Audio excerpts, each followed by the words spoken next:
Take her as payment. Those 4 words shattered Clara Whitmore's world on a freezing October morning. Not a proposal, not a request, a transaction.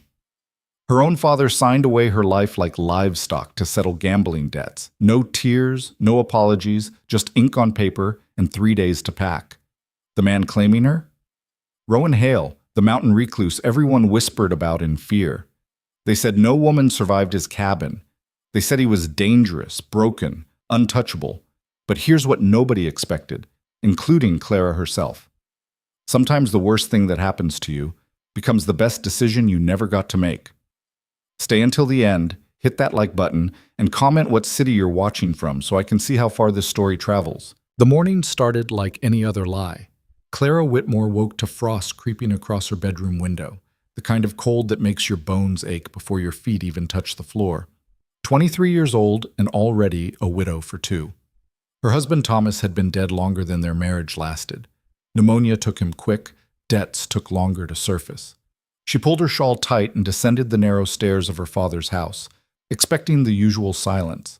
What she found instead was her father, Samuel Whitmore, sitting at the kitchen table with a stranger.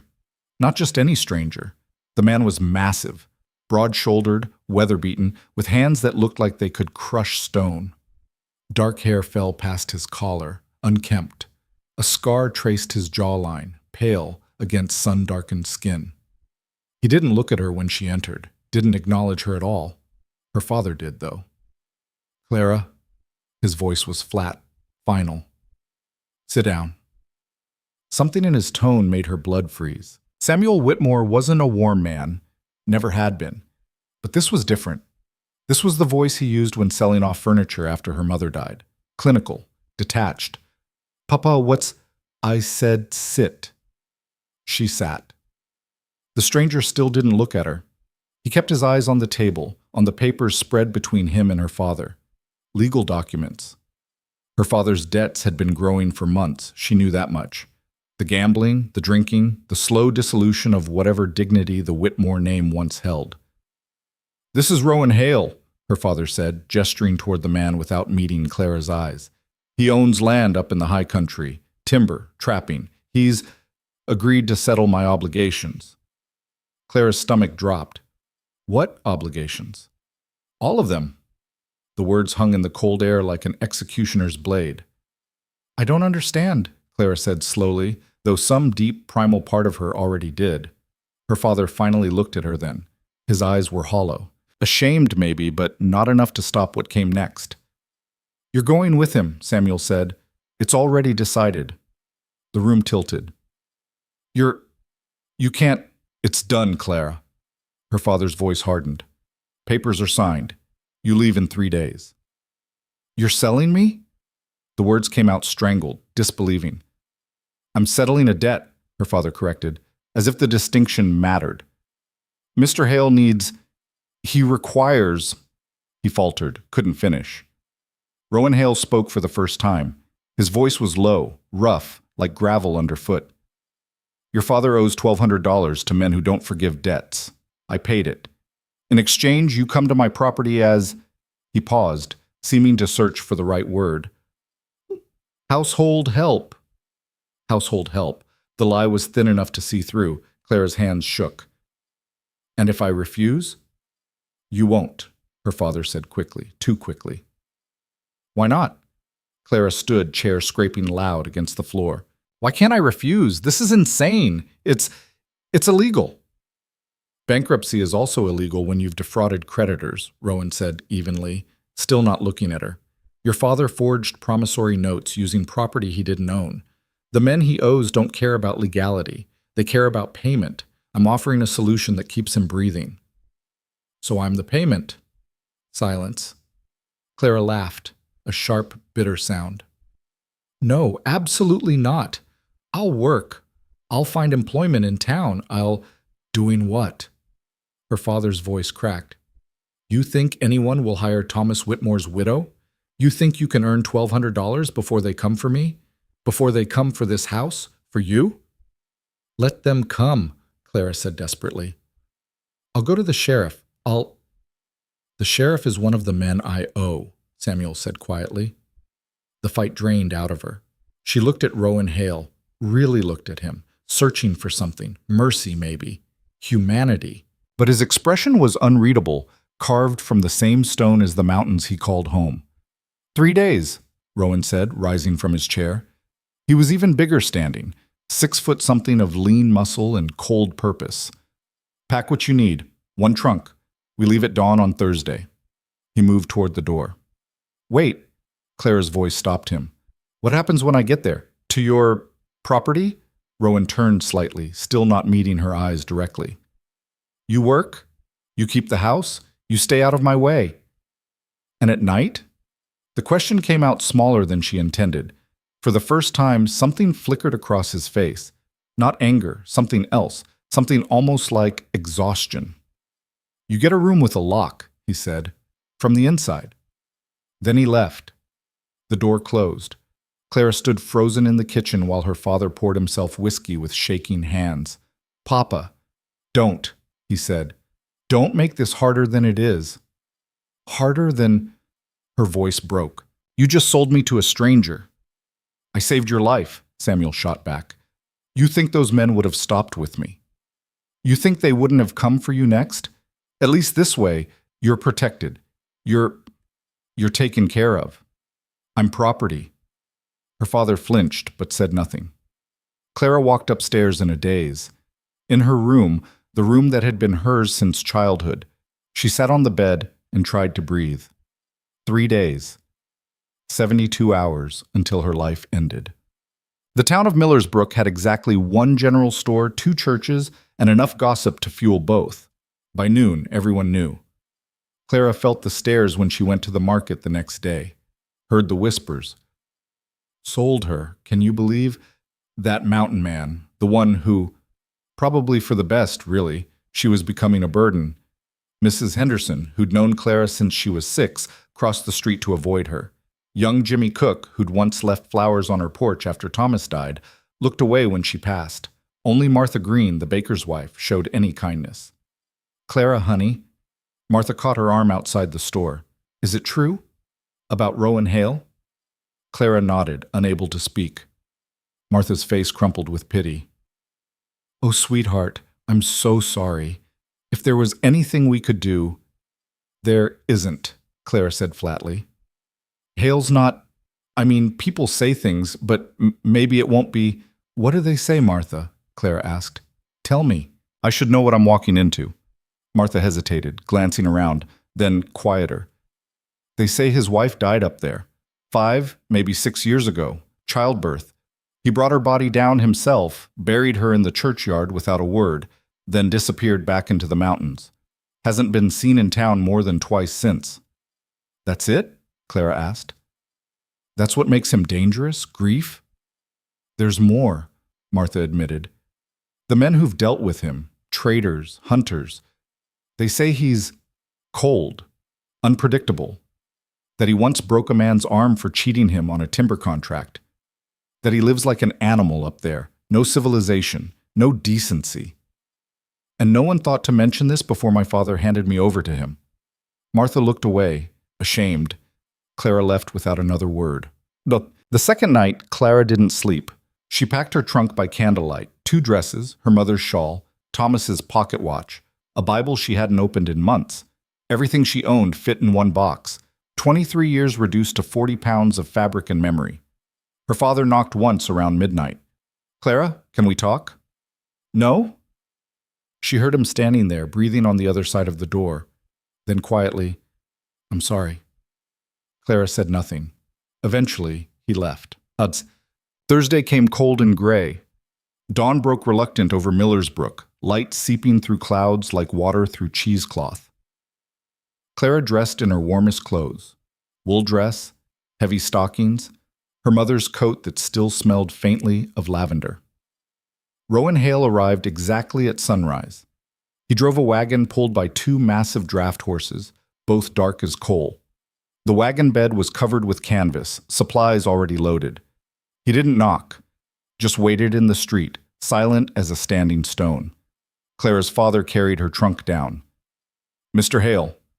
Samuel's voice was overly formal, stilted. She's ready. Rowan took the trunk without comment, loaded it with one hand like it weighed nothing. Clara stood on the porch, frozen. This was it. The moment. After this, there was no going back. "Clara," her father said. Don't," she cut him off. "Don't say anything. Don't make excuses. Don't pretend this is anything other than what it is."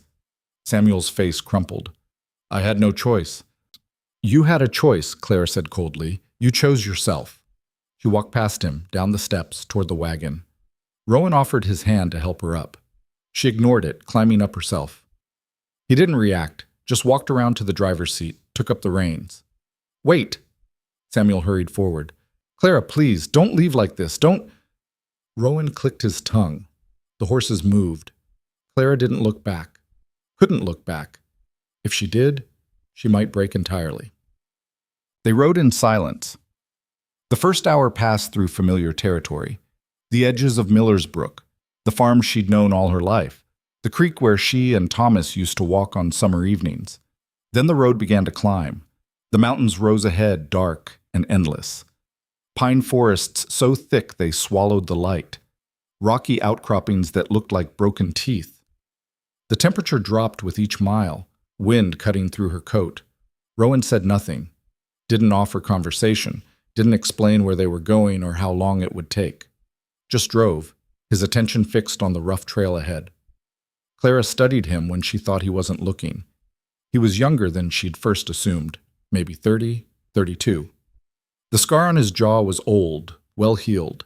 His hands on the reins were scarred too, calloused from hard labor. He moved with the quiet efficiency of someone who'd spent years alone, who didn't waste motion or words.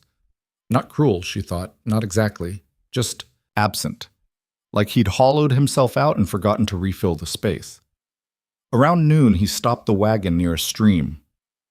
"We rest here," he said. First words in 4 hours.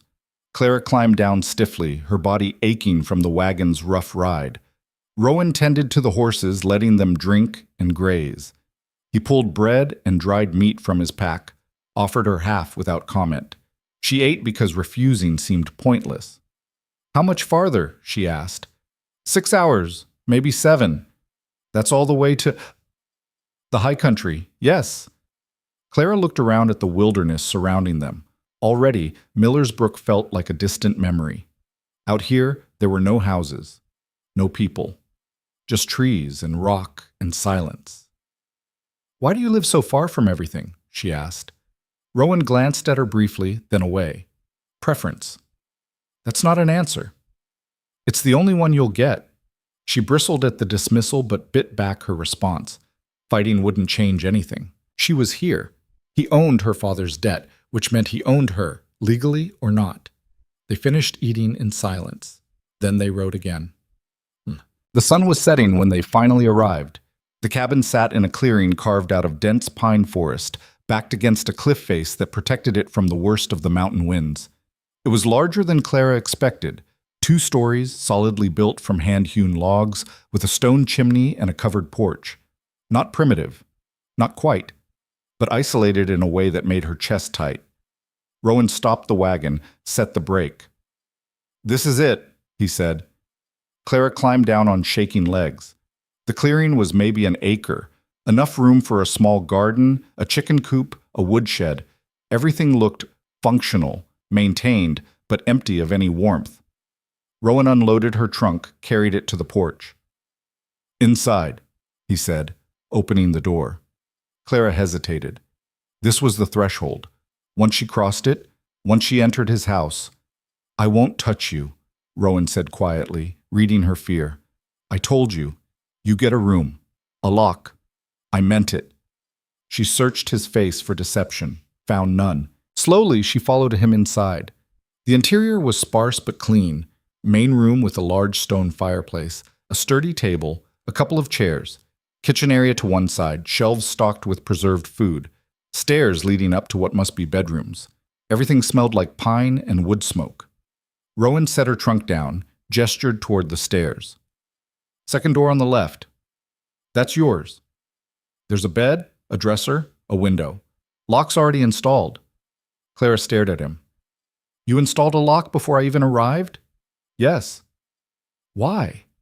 He met her eyes fully for the first time since that morning in her father's kitchen. His eyes were gray, she realized, storm cloud gray.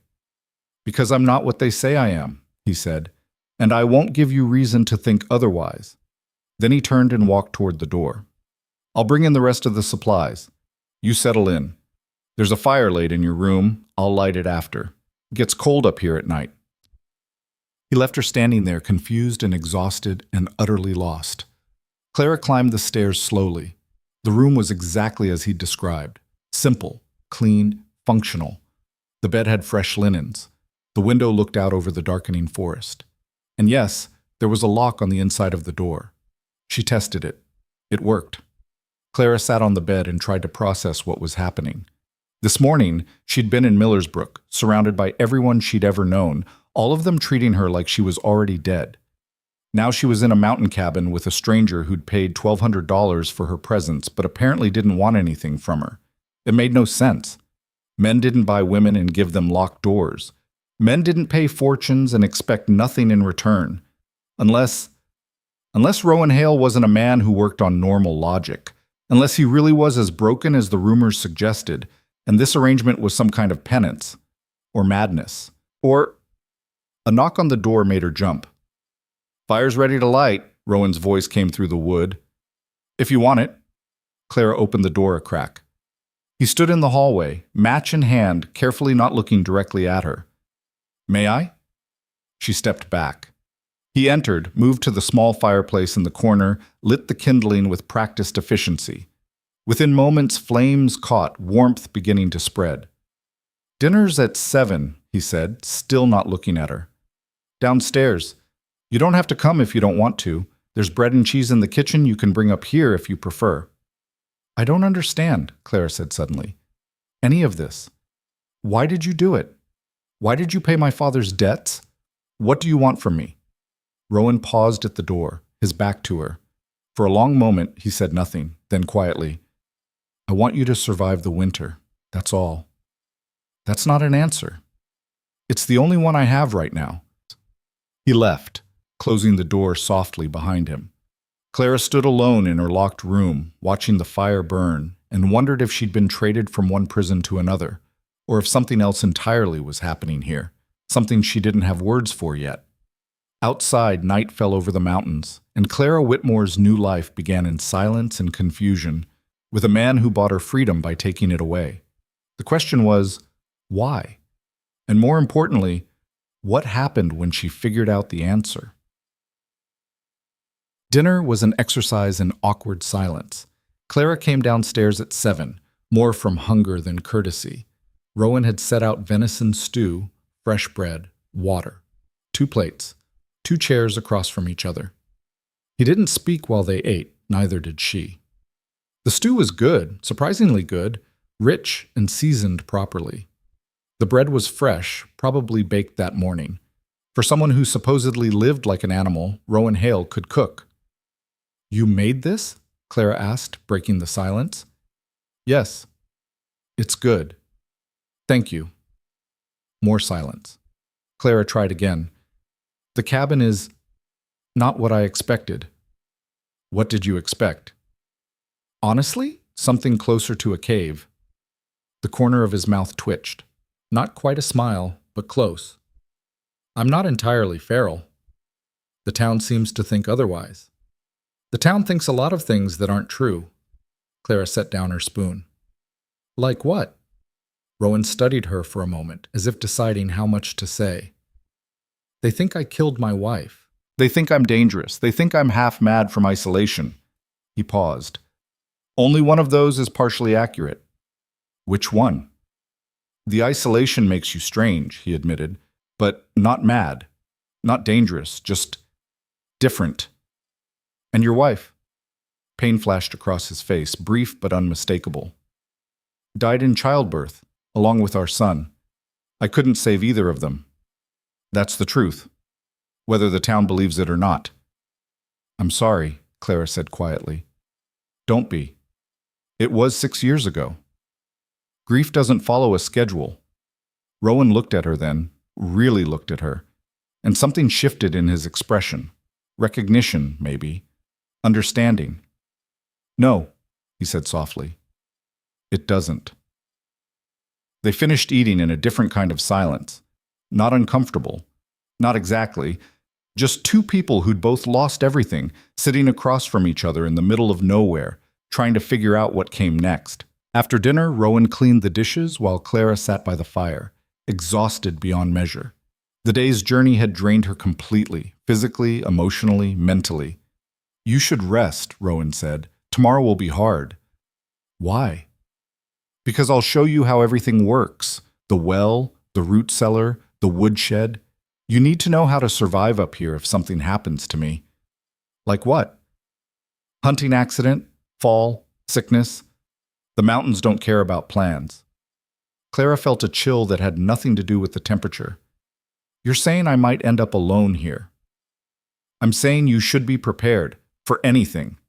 It was practical, sensible, and absolutely terrifying. Rowan, Clara said carefully, can I ask you something? He nodded. Why me? Specifically? If you needed household help, there are women who would have come willingly for wages. Why buy a widow from a desperate man? Rowan was quiet for a long time. Then, because desperate men make desperate deals, and desperate women deserve better than to be collateral. That's not an answer. It's all I can give you tonight. He stood, banked the fire. Good night, Clara. Lock your door. He went upstairs. Clara sat alone in the main room, watching the embers glow. Nothing made sense, nothing added up, but for the first time since her father spoke those terrible words, take her as payment, Clara didn't feel like she was drowning. She felt something else. Not safe. Not yet. But not hopeless either. And in the harsh reality of her new life, that small distinction felt like everything. She went upstairs, entered her room, locked the door. Outside, the mountain wind howled. Inside, Clara Whitmore closed her eyes and wondered what tomorrow would bring, and whether the man who'd bought her might actually be the first person in years who saw her as something more than a burden. The thought should have terrified her. Instead, it gave her the strangest sensation, hope. Clara woke to the sound of an axe splitting wood. The rhythm was steady, methodical. Crack, pause, crack. Sunlight streamed through her window, already high enough to suggest she'd overslept. She sat up quickly, disoriented, still half convinced the previous day had been a nightmare. But the locked door was real. The sparse room was real. The mountain cold seeping through the walls was real. She dressed quickly in the same wool dress from yesterday, splashed icy water from the basin on her face, and hurried downstairs. The main room was empty, but the fireplace had been stoked, warmth radiating through the space. On the table sat a plate of bread, butter, and what looked like wild berry preserves. A cup of water beside it. Breakfast. Left for her. Clara ate standing up, watching through the window as Rowan worked in the clearing. He'd removed his coat despite the cold, shirt sleeves rolled up, muscles working as he brought the axe down again and again. The woodpile was already massive, but he kept going, like the work itself was the point. She finished eating, washed her plate in the basin, then stepped outside.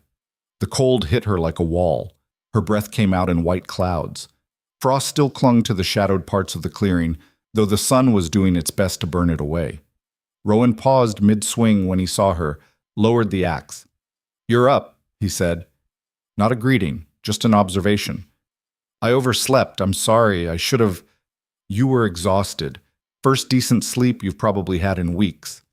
He set the axe aside, reached for his coat. "Come on, I'll show you around." He didn't wait for her response, just started walking toward the side of the cabin. Clara followed, wrapping her shawl tighter. The tour was practical, efficient, and slightly overwhelming. Rowan showed her the well first, a deep stone structure with a wooden cover and a good rope. He demonstrated how to drop the bucket, how to pull it up without spilling, how to check for ice in winter. "Water's the most important thing up here," he said. "You can survive cold, hunger, isolation. You can't survive without water. Check it every morning, every night. If the rope frays, there's spare in the woodshed. Replace it immediately." Clara nodded, committing it to memory.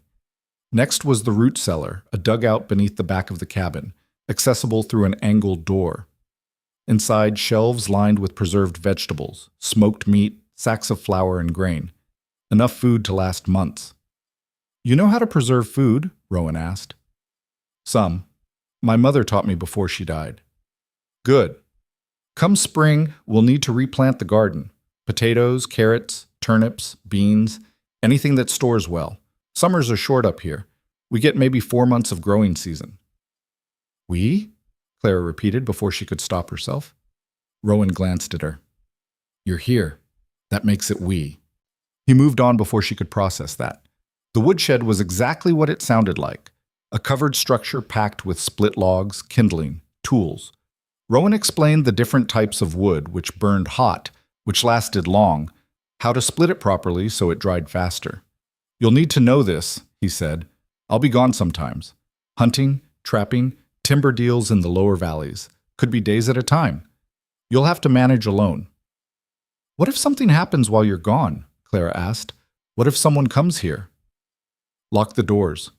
Don't open them for anyone you don't know. If they force it... He paused, then walked back to the cabin, gestured for her to follow. Inside, he went to a cabinet near the fireplace, opened it. Inside were 2 rifles, a shotgun, boxes of ammunition. You know how to shoot? He asked. No. Then I'll teach you. Clara stared at the guns. Is that necessary?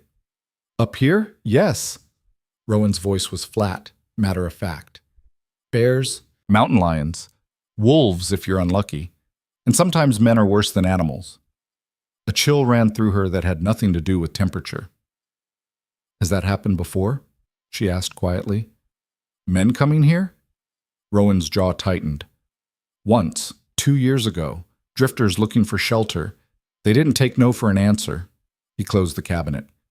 I convinced them to leave, but I was here. If I hadn't been... He didn't finish.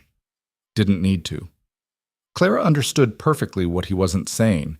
Out here, there was no law, no sheriff, no help, just survival and the people strong enough to claim it. I'll learn, she said. Whatever I need to, just show me. Something shifted in Rowan's expression. Approval, maybe.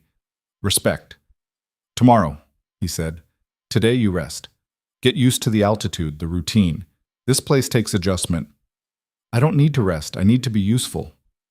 You will be, but not if you collapse from exhaustion first. Clara bristled at being managed like a child, but held her tongue. He was right, even if she hated admitting it.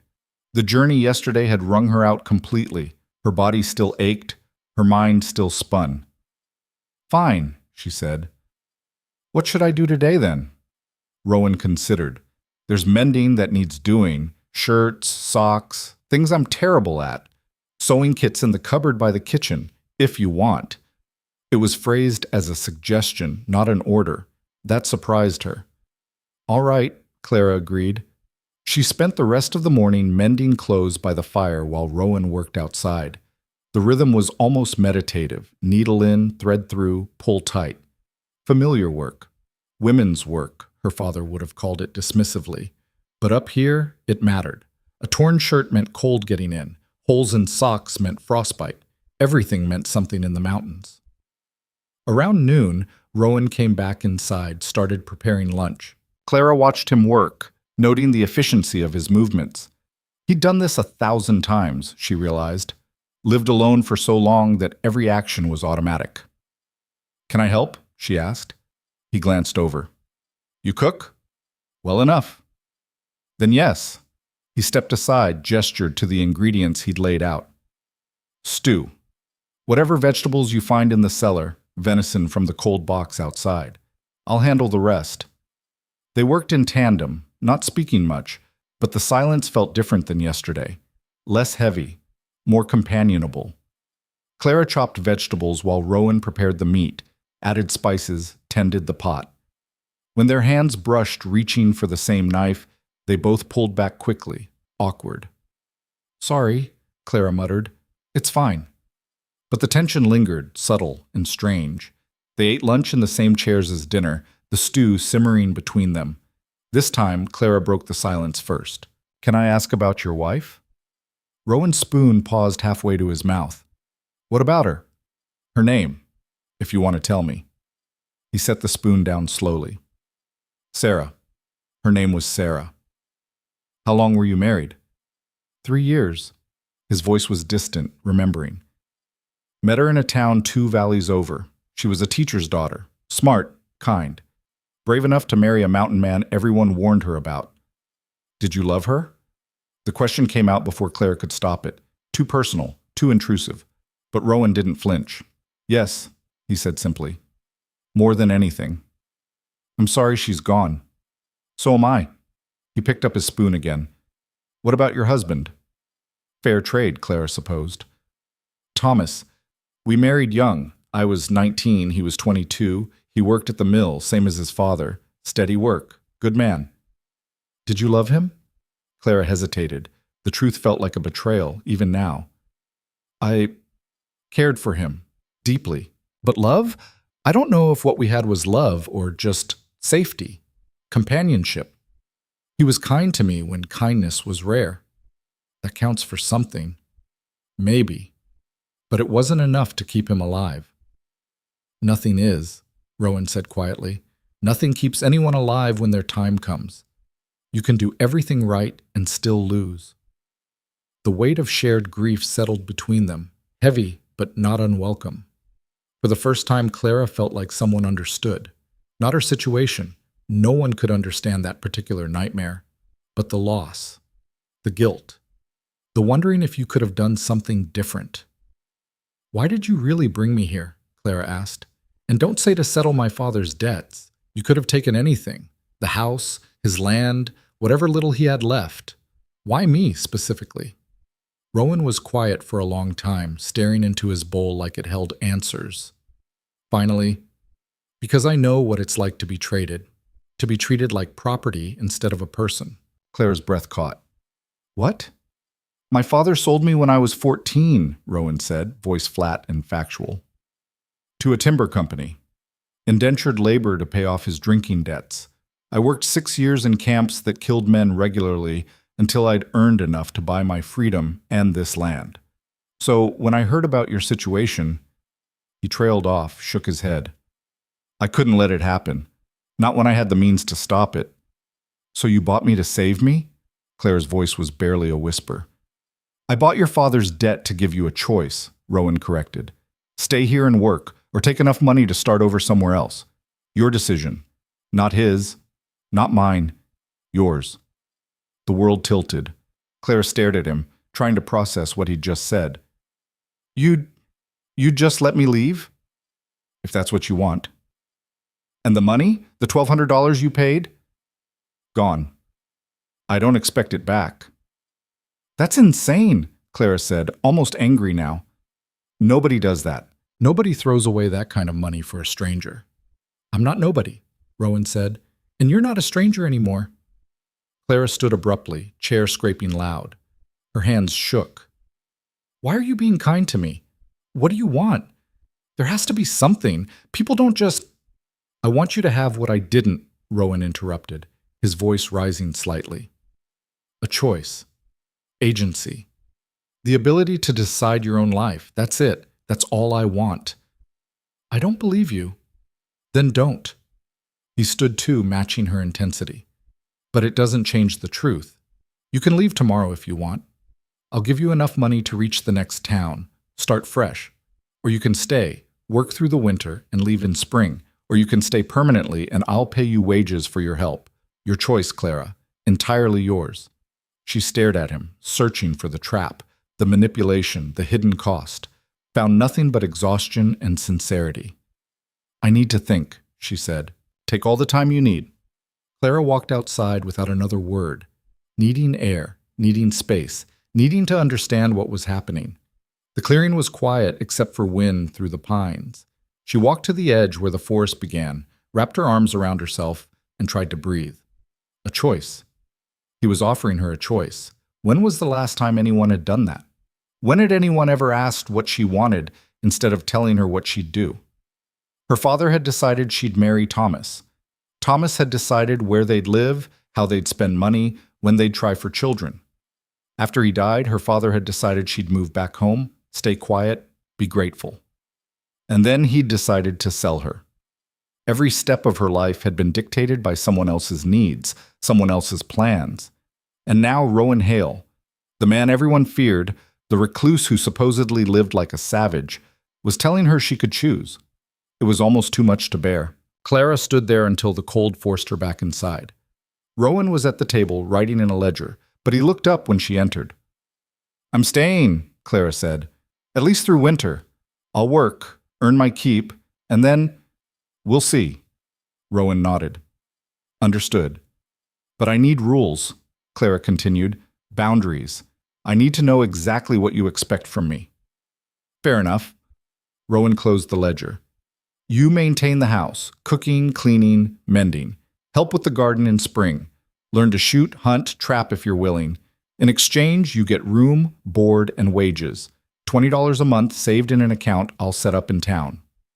$20? Claire repeated, stunned. That was more than most men made. "You'll be doing work worth $20. And at night?" Clara forced herself to ask the question. "When we're both here, in this cabin, what happens?" Rowan's expression was steady, unflinching. "Nothing. You lock your door, I lock mine. We maintain separate spaces unless you choose otherwise." "Choose otherwise?" Clara echoed. "You mean if something changed, if you ever wanted more than this arrangement," Rowan said carefully, "it would have to come from you. I will never push, never pressure, never assume. Is that clear?" Crystal. Terrifyingly clear. "Yes," Clara whispered. "Good. Then we have an agreement." He offered his hand. Clara looked at it, scarred, calloused, steady, and felt the weight of the moment. This wasn't her father's deal. This wasn't being traded like livestock. This was her choice. She shook his hand. His grip was firm but brief, professional. And just like that, Clara Whitmore's new life began in earnest. The days that followed fell into a rhythm that was almost normal. Almost. Clara woke each morning to find Rowan already up, working outside or preparing breakfast. They ate together, discussed the day's tasks, then split up to handle separate work. She managed the house while he handled the heavy outdoor labor, chopping wood, checking traps, maintaining the property. Evenings were for shared meals and quiet conversation by the fire. They talked about practical things mostly, weather patterns, winter preparations, what supplies they'd need. But sometimes, late at night when the fire burned low, they talked about deeper things. Loss. Fear. The weight of surviving when others hadn't. Clara learned that Rowan had built this cabin himself, log by log, after buying the land with his freedom money. That he'd planned to fill it with children, with laughter, with life. That Sarah's death had hollowed him out so completely he'd almost sold everything and disappeared into the wilderness permanently. "What stopped you?" Clara asked one night. "Spite," Rowan admitted. "I refused to let grief win, refused to let this place become a tomb. So I stayed, worked, survived. That's all I've been doing for 6 years, just surviving. And now?" He looked at her across the firelight. "Now I'm trying to remember how to live." Clara understood that better than he knew. She told him about Thomas's death, about the slow suffocation of living in her father's house, about the shame of being a burden, about the moment she'd realized her own father saw her as nothing more than a problem to solve. "He used to be different," Clara said quietly. "Before my mother died. He was not warm exactly, but present. After she passed, he just emptied out, started drinking, gambling. I became invisible." "You're not invisible now," Rowan said. "No," Clara agreed. "I'm not." The truth of it settled between them, strange and fragile and real. 2 weeks into her new life, Rowan started teaching her to shoot. They set up targets in the clearing, logs marked with charcoal circles. Rowan handed her the rifle, positioned himself behind her, adjusted her stance. "Feet shoulder width," he instructed. "Bend your knees slightly. Stock tight against your shoulder. If there's a gap, the recoil will hurt." Clara followed his directions, hyper-aware of his proximity. He wasn't touching her, but she could feel the heat of him, smell pine and wood smoke and something else, something distinctly him. "Breathe," he said. "In, out. Squeeze the trigger on the exhale. Don't jerk it." She tried. The rifle kicked hard, the shot going wide. Again. They practiced for an hour. By the end, Clara's shoulder ached and her ears rang, but she'd hit the target 3 times. Good, Rowan said, taking the rifle. You're a natural. I missed more than I hit. First day, you'll get better. And she did. Every day they practiced. Within a week, Clara could hit the target consistently. Within 2, she could load and fire without hesitation. Why does this feel important? Clara asked one afternoon, setting the rifle aside. Beyond just protection, it feels like you're teaching me to be independent. I am, Rowan said. You should never have to rely on anyone completely. Not even me. That's a lonely way to live. It's a safe way to live. Clara studied him, seeing the walls he'd built, the distance he maintained even as they grew closer. You're afraid, she realized, of getting attached. Rowan's jaw tightened. I buried everyone I ever cared about. Attachment is a luxury I can't afford. So what am I? Clara asked. An obligation? You're, He struggled for words. You're someone I don't want to fail. The honesty of it cut deep. You won't, Clara said softly. You don't know that. Neither do you. They stood in the cold clearing, the rifle between them, something shifting in the space that separated them. Not breaking. Not yet. But changing. Becoming something neither of them had expected. 3 weeks in, the first real test came. Clara was alone. Rowan had left that morning to check his trap lines in the high country, said he'd be back by evening. She'd spent the day cleaning, cooking, maintaining the routine they'd established. Around mid-afternoon, she heard horses.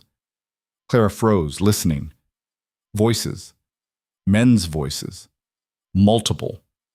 She moved to the window, careful to stay hidden. 3 men on horseback, rough-looking, unfamiliar. They stopped at the edge of the clearing, surveying the cabin. Clara's heart hammered. She remembered Rowan's words. Lock the doors, don't open them for anyone you don't know.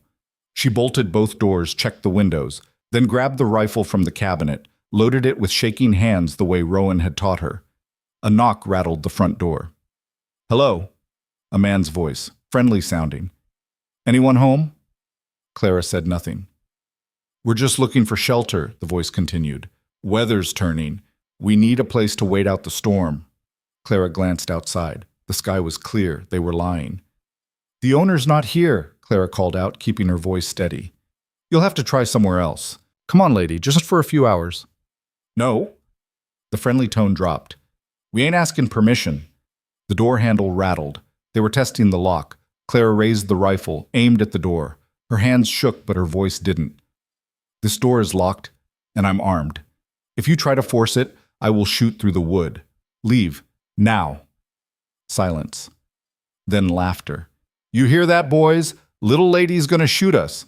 The door shook violently. They were putting their weight against it. Clara fired. The shot punched through the door, through the porch beyond. The men scattered, cursing. You crazy bitch! Next one goes through flesh, Clara shouted. Try me. More cursing.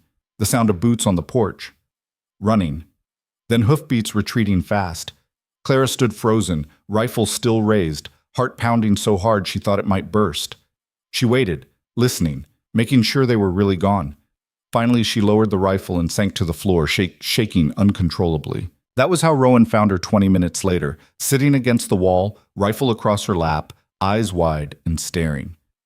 He took in the scene instantly. The bullet hole in the door, Clara's state, the tracks outside. What happened?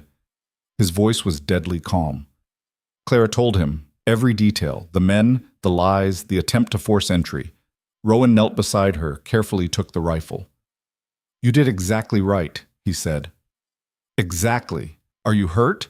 She shook her head. Did they touch you? No, they ran when I fired. Good.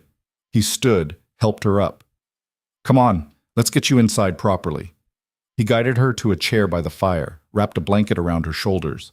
Then he went outside, studied the tracks, the trajectory of her shot. When he came back, there was something fierce in his expression, pride mixed with fury. You hit the porch post, he said, 6 inches from where they were standing. Deliberate warning shot? I didn't want to kill anyone, just scare them. Smart, shows restraint, Shows you can handle yourself. He sat across from her. I should have been here. You had work to do. Nothing more important than your safety. Clara pulled the blanket tighter. I'm not helpless, Rowan. I proved that today. Yes, he agreed. You did. Something passed between them. Acknowledgement, respect, something deeper Clara wasn't ready to name. Thank you, she said quietly, for teaching me, for trusting me with the rifle. If you hadn't, you would have found another way, Rowan said. You're stronger than you think. I didn't feel strong. I felt terrified. Courage isn't the absence of fear. It's acting despite it. He stood, moved to the cabinet, pulled out a bottle of whiskey. Here, drink this. Clara took a small sip, coughed at the burn. Rowan almost smiled. It gets easier. They sat together as the light faded, sharing the bottle in silence. Outside, wind began to rise, bringing the storm the men had lied about. Maybe they'd seen it coming. Maybe they'd planned to wait it out in the cabin, whether Clara agreed or not. She'd never know. What she did know was that she'd defended herself, defended Rowan's home, made a choice in the moment that mattered, and survived it. I'm staying, Clara said suddenly, not just through winter, longer, if you'll have me. Rowan's eyes met hers, gray and searching. Why? Because for the first time in my life, I feel like I matter, like what I do makes a difference, like I'm not just existing. She paused. And because you see me, really see me, not as burden or property or obligation, just me. Rowan was quiet for a long moment. Then, you're not the only one who feels seen. The words hung between them, heavy with meaning. Clara's breath caught. Rowan, I won't push, he said quickly. I promised, but I need you to know, having you here, it's changed things, changed me. I'm not just surviving anymore. Neither am I. The fire crackled. The storm outside grew fierce, wind howling around the cabin. But inside, warmth spread through the room that had nothing to do with the flames. Clara stood, moved to where Rowan sat. Slowly, carefully, she placed her hand over his. He stiffened but didn't pull away. I'm not ready for more, Clara said softly. Not yet. But someday, maybe someday I will be. Rowan turned his hand over, laced his fingers through hers. I can wait, he said, however long it takes. They sat like that until the storm passed, hands joined, hearts beginning to heal. And in the mountain cabin that had been built for love and hollowed by loss, something new began to grow. Not rushed, not forced, chosen. The morning their hands had touched by the fire, something fundamental shifted between them. It wasn't spoken about directly. Neither Clara nor Rowan possessed the vocabulary for what was happening. But it lived in the small gestures. The way Rowan now made sure to brew coffee exactly how Clara preferred it. The way Clara mended his clothes with extra care, reinforcing seams that didn't need reinforcing. The way they lingered over meals, finding excuses to stay at the table just a few minutes longer. Winter deepened around them. Snow came in waves, blanketing the clearing in white silence. The world contracted to the cabin, the woodshed, the narrow paths Rowan carved through drifts to reach the necessary outbuildings. They were isolated completely now, cut off from everything and everyone. And somehow Clara had never felt less alone. She learned the rhythms of mountain winter, how to read the sky for incoming storms, how to preserve heat by stuffing rags in window cracks, how to make supplies stretch when resupply was impossible. Rowan taught her to skin rabbits, smoke meat, render fat for candles and soap. Skills her mother never taught her, skills that mattered up here. You're good at this, Rowan said one afternoon as Clara worked on tanning a deer hide. Natural survivor. Or desperate enough to learn, Clara replied, working the hide with steady strokes. There's no shame in desperation. It's what keeps us alive when comfort fails. Clara paused, looking at him. Do you ever regret it, choosing this life? The isolation? Rowan considered the question seriously. Before Sarah died, no. Never. This was our dream. Build something away from judgment and crowds. He trailed off. Yes, I regretted everything, but lately, He met her eyes. Lately, I'm remembering why I chose it in the first place. The words hung between them, weighted with meaning neither was quite ready to unpack. 5 weeks after Clara's arrival, the past came calling. It was a brutally cold morning, the kind where breath froze in your lungs. Clara was kneading bread dough when she heard horses. Her hands stilled immediately. Rowan was outside. She could see him through the window, already moving toward the sound. 3 riders emerged from the tree line. Clara's heart stopped. One of them was her brother. James Whitmore sat tall in the saddle, flanked by 2 men Clara didn't recognize. They looked official. One wore a deputy's badge. The other carried himself with the rigid bearing of someone used to authority. Rowan intercepted them before they reached the cabin, positioned himself between the riders and the door. Clara watched through the window, her pulse hammering. She couldn't hear the initial exchange, but body language told her everything. James was angry. The deputy looked uncomfortable. The third man, older, gray-haired, expensive coat, seemed calm but calculating. Then James pointed toward the cabin, toward her. Clara made a decision. She wiped flour from her hands, squared her shoulders, and walked outside. The cold hit her like a fist, but she didn't falter. She moved to stand beside Rowan, close enough that her arm brushed his. "Clara?" James's voice was sharp with disapproval. "Thank heaven you're all right." "I'm fine, James." "You don't look fine. You look—" He gestured vaguely at her worn dress, her wind-chapped hands. "Father's worried sick." Clara almost laughed. "Father knows exactly where I am and why." "Because he had no choice," James snapped. "Because this man," he jabbed a finger at Rowan, "took advantage of a desperate situation." "I paid a legal debt," Rowan said quietly. His voice was controlled, but Clara felt the tension radiating from him. "Nothing more." "You bought a woman like property," the gray-haired man interjected. His voice carried the smooth authority of someone used to being obeyed. "I'm Richard Thornton, magistrate from the county seat.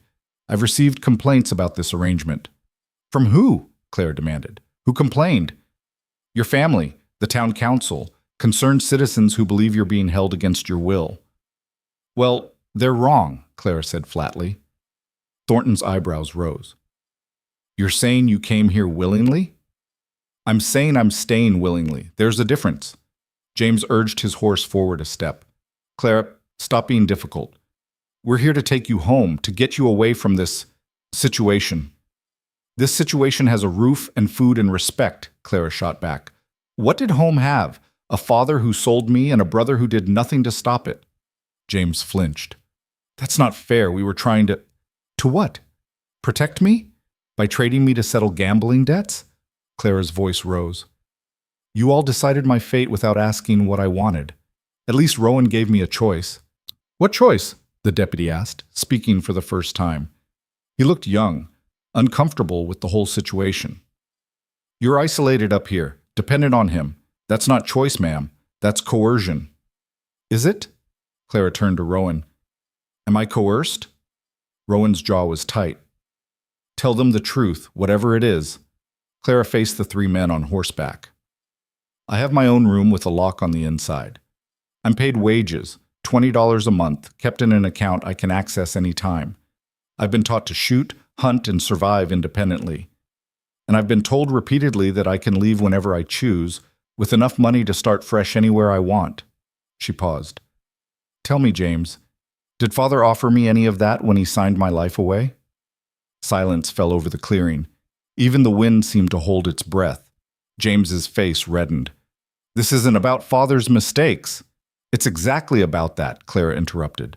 "You all want to claim I'm being held captive because it's easier than admitting you abandoned me, that you let this happen, that none of you cared enough to offer an alternative."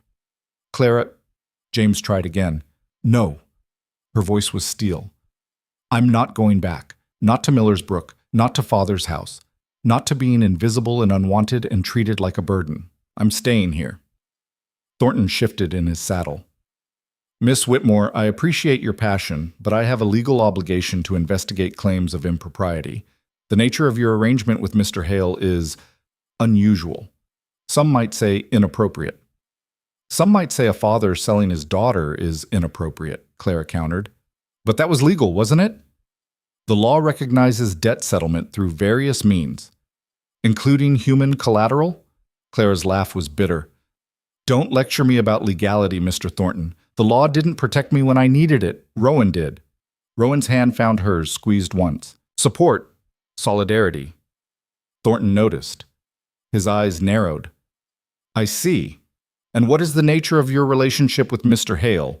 Exactly. The question was loaded with implication. Clara felt Rowan tense beside her, ready to defend her honor. She squeezed his hand back, stopping him. That, Clara said coldly, is none of your business. It is if laws are being broken. What law? Clara demanded.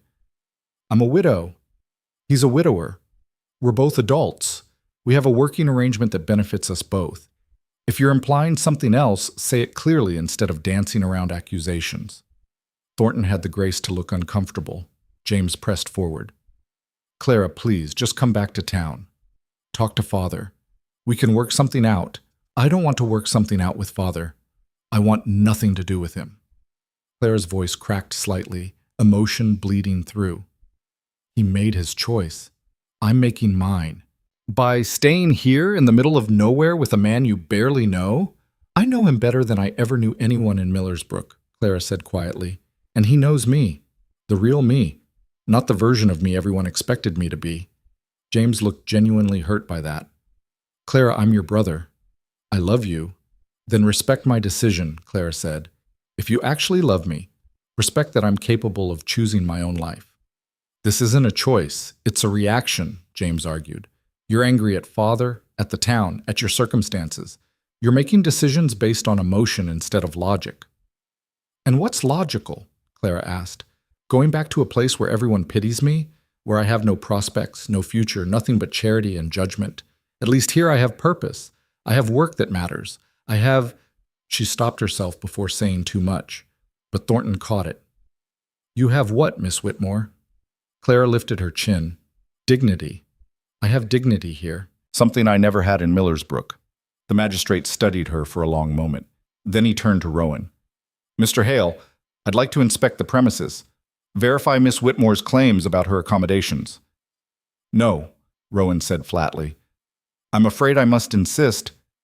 This is private property. You have no warrant, no legal authority to demand entry. I could obtain one. Then do so, Rowan said. Come back with proper documentation and I'll consider it. Until then, you're trespassing. Thornton's expression hardened. Mr. Hale, I'm trying to handle this diplomatically. By accusing me of crimes without evidence? By questioning a woman's right to make her own choices? Rowan's voice remained level, but Clara felt the fury underneath. You've heard Clara's statement. She's here willingly. She's safe, fed, clothed, and compensated. Unless you have proof otherwise, this conversation is over. The appearance of impropriety is not the same as actual impropriety, Clara finished. And frankly, Mr. Thornton, I'm more concerned about the appearance of powerful men trying to dictate where a woman can live and who she can associate with. That seems far more improper than anything happening here. James made a frustrated noise. Clara, you're being unreasonable. I'm being clear, Clara corrected. Perhaps for the first time in my life, I'm being completely, honestly clear about what I want. I'm sorry if that's uncomfortable for you, but your comfort is not my responsibility anymore. The deputy cleared his throat. Ma'am, if I may, are you in any immediate danger? Do you need assistance leaving if you wanted to? It was asked genuinely, Clara realized. The young man actually cared about her answer. No, she said gently. I'm not in danger, and I don't want to leave, but thank you for asking. The deputy nodded, seemed satisfied. Thornton, however, was not. Miss Whitmore, I must warn you, if complaints continue, if there's any evidence of coercion or misconduct, I will return with legal authority to remove you from this property. Then you'll be removing me against my will, Clara said, which would make you the coercer, not Rowan. Thornton's jaw clenched. He clearly wasn't used to being outmaneuvered, especially not by a woman. James made one last attempt. Clara, at least write to Father. Let him know you're all right. He's drinking himself to death with worry. He's drinking himself to death because that's what he does, Clara said. It's not my job to save him from himself anymore. I'm done carrying that weight. So you're just abandoning your family? My family abandoned me first, Clara said quietly. The moment those papers were signed, you just can't accept that I'm not coming back to make it easier on your consciences. James looked like he'd been slapped. For a moment, something like genuine remorse crossed his face. Clara, I'm sorry.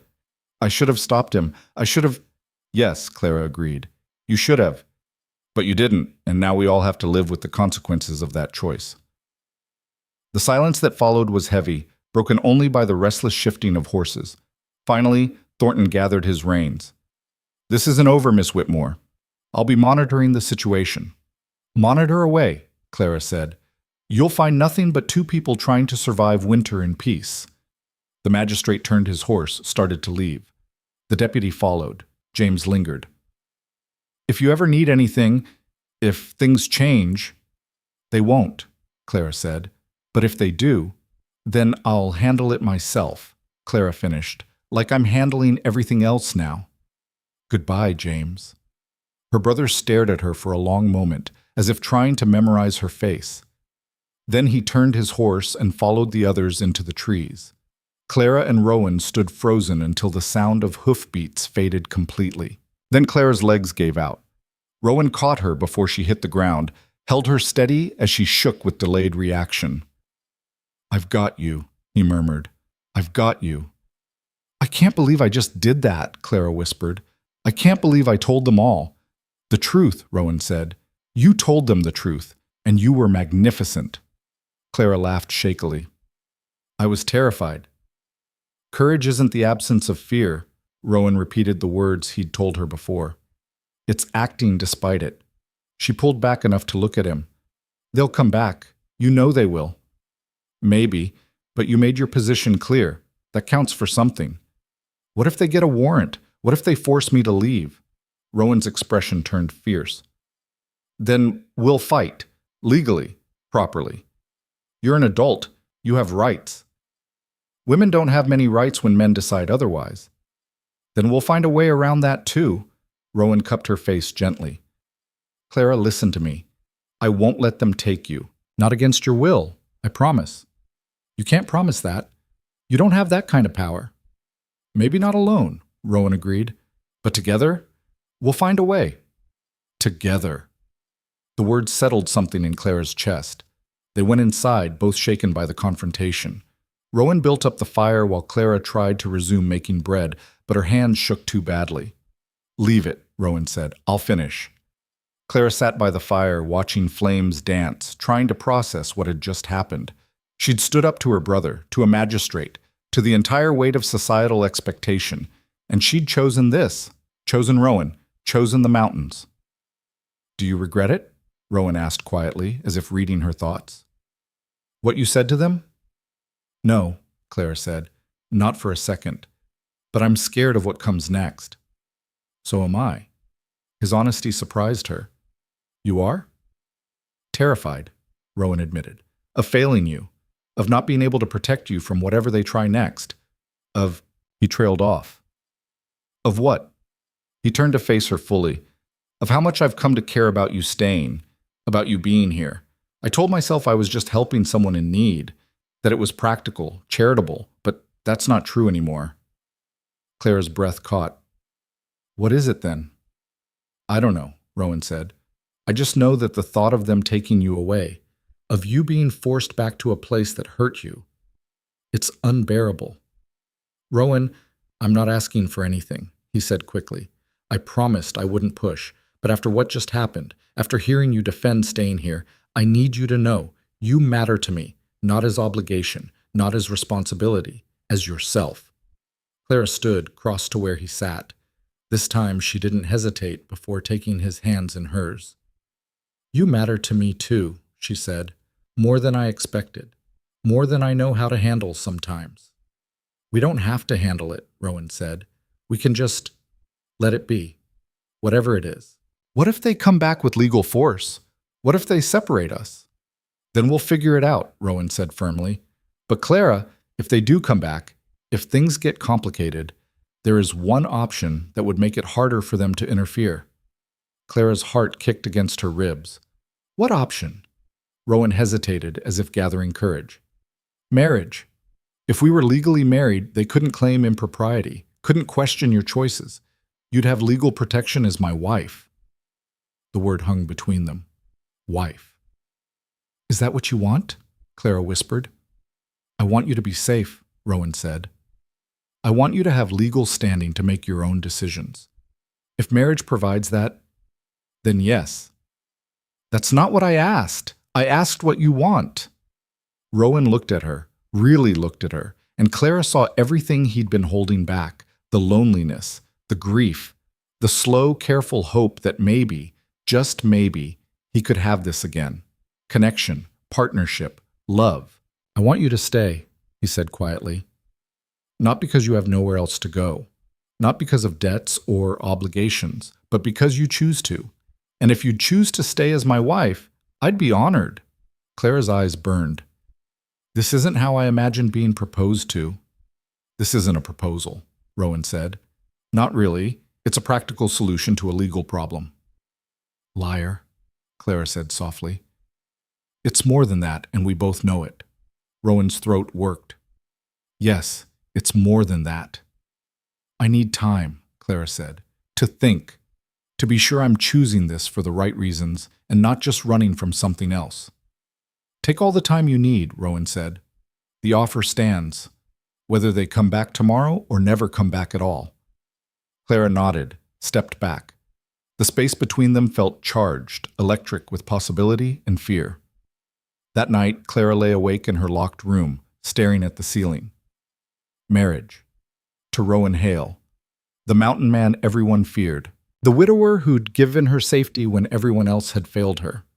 With Thomas, marriage had been expected, arranged by families, approved by society, comfortable and safe and ultimately hollow. With Rowan, it would be different. Raw, real, built on respect and survival and something deeper she was only beginning to understand. But was she ready? Could she commit to this life permanently? To winters that lasted half the year, to isolation, to the constant work of staying alive in the mountains? More importantly, could she commit to Rowan? To a man she'd known less than 2 months but felt like she'd known forever? Clara thought about the way he made sure she had the warmest blanket, the way he taught her skills without condescension, the way he'd stood beside her today, letting her fight her own battle but ready to step in if needed. She thought about his hands, scarred and gentle, his rare smiles, the way grief still shadowed his eyes but had started to recede since she arrived. She thought about the life waiting back in Millersbrook, the pity, the limited options, the slow suffocation of being unwanted. And she thought about the life here. Hard but honest. Isolated but free. Lonely sometimes but never empty. The choice crystallized. Clara got up, wrapped a shawl around her shoulders, and walked down the hall. She knocked on Rowan's door. Silence. Then footsteps. The door opened. Rowan stood in lamplight, shirt unlaced, hair disheveled from sleep he clearly hadn't been getting either. Clara, what's wrong? Nothing's wrong, she said. I have an answer. His eyes widened. You don't have to decide now. Yes, Clara said. My answer is yes. Rowan went very still. You're sure? I'm terrified, Clara admitted, but I'm sure. If they come back, if they try to force me away, I want legal protection, and I want it to be with you. Clara, I'm not finished, she said. I'm saying yes to the practical solution, but I need you to know I'm also saying yes to the possibility of this becoming more than practical, of us becoming more than convenient. Rowan's breath caught. I can't promise it'll be easy. I don't want easy, Clara said. I want real. And this, us, it's the most real thing I've ever had. For a moment, they just looked at each other.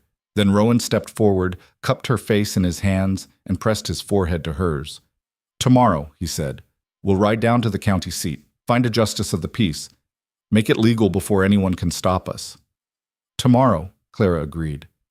They stood like that, breathing the same air, until Clara finally stepped back. Good night, Rowan. Good night, Clara. She returned to her room, locked the door, and lay down. This time, sleep came easy.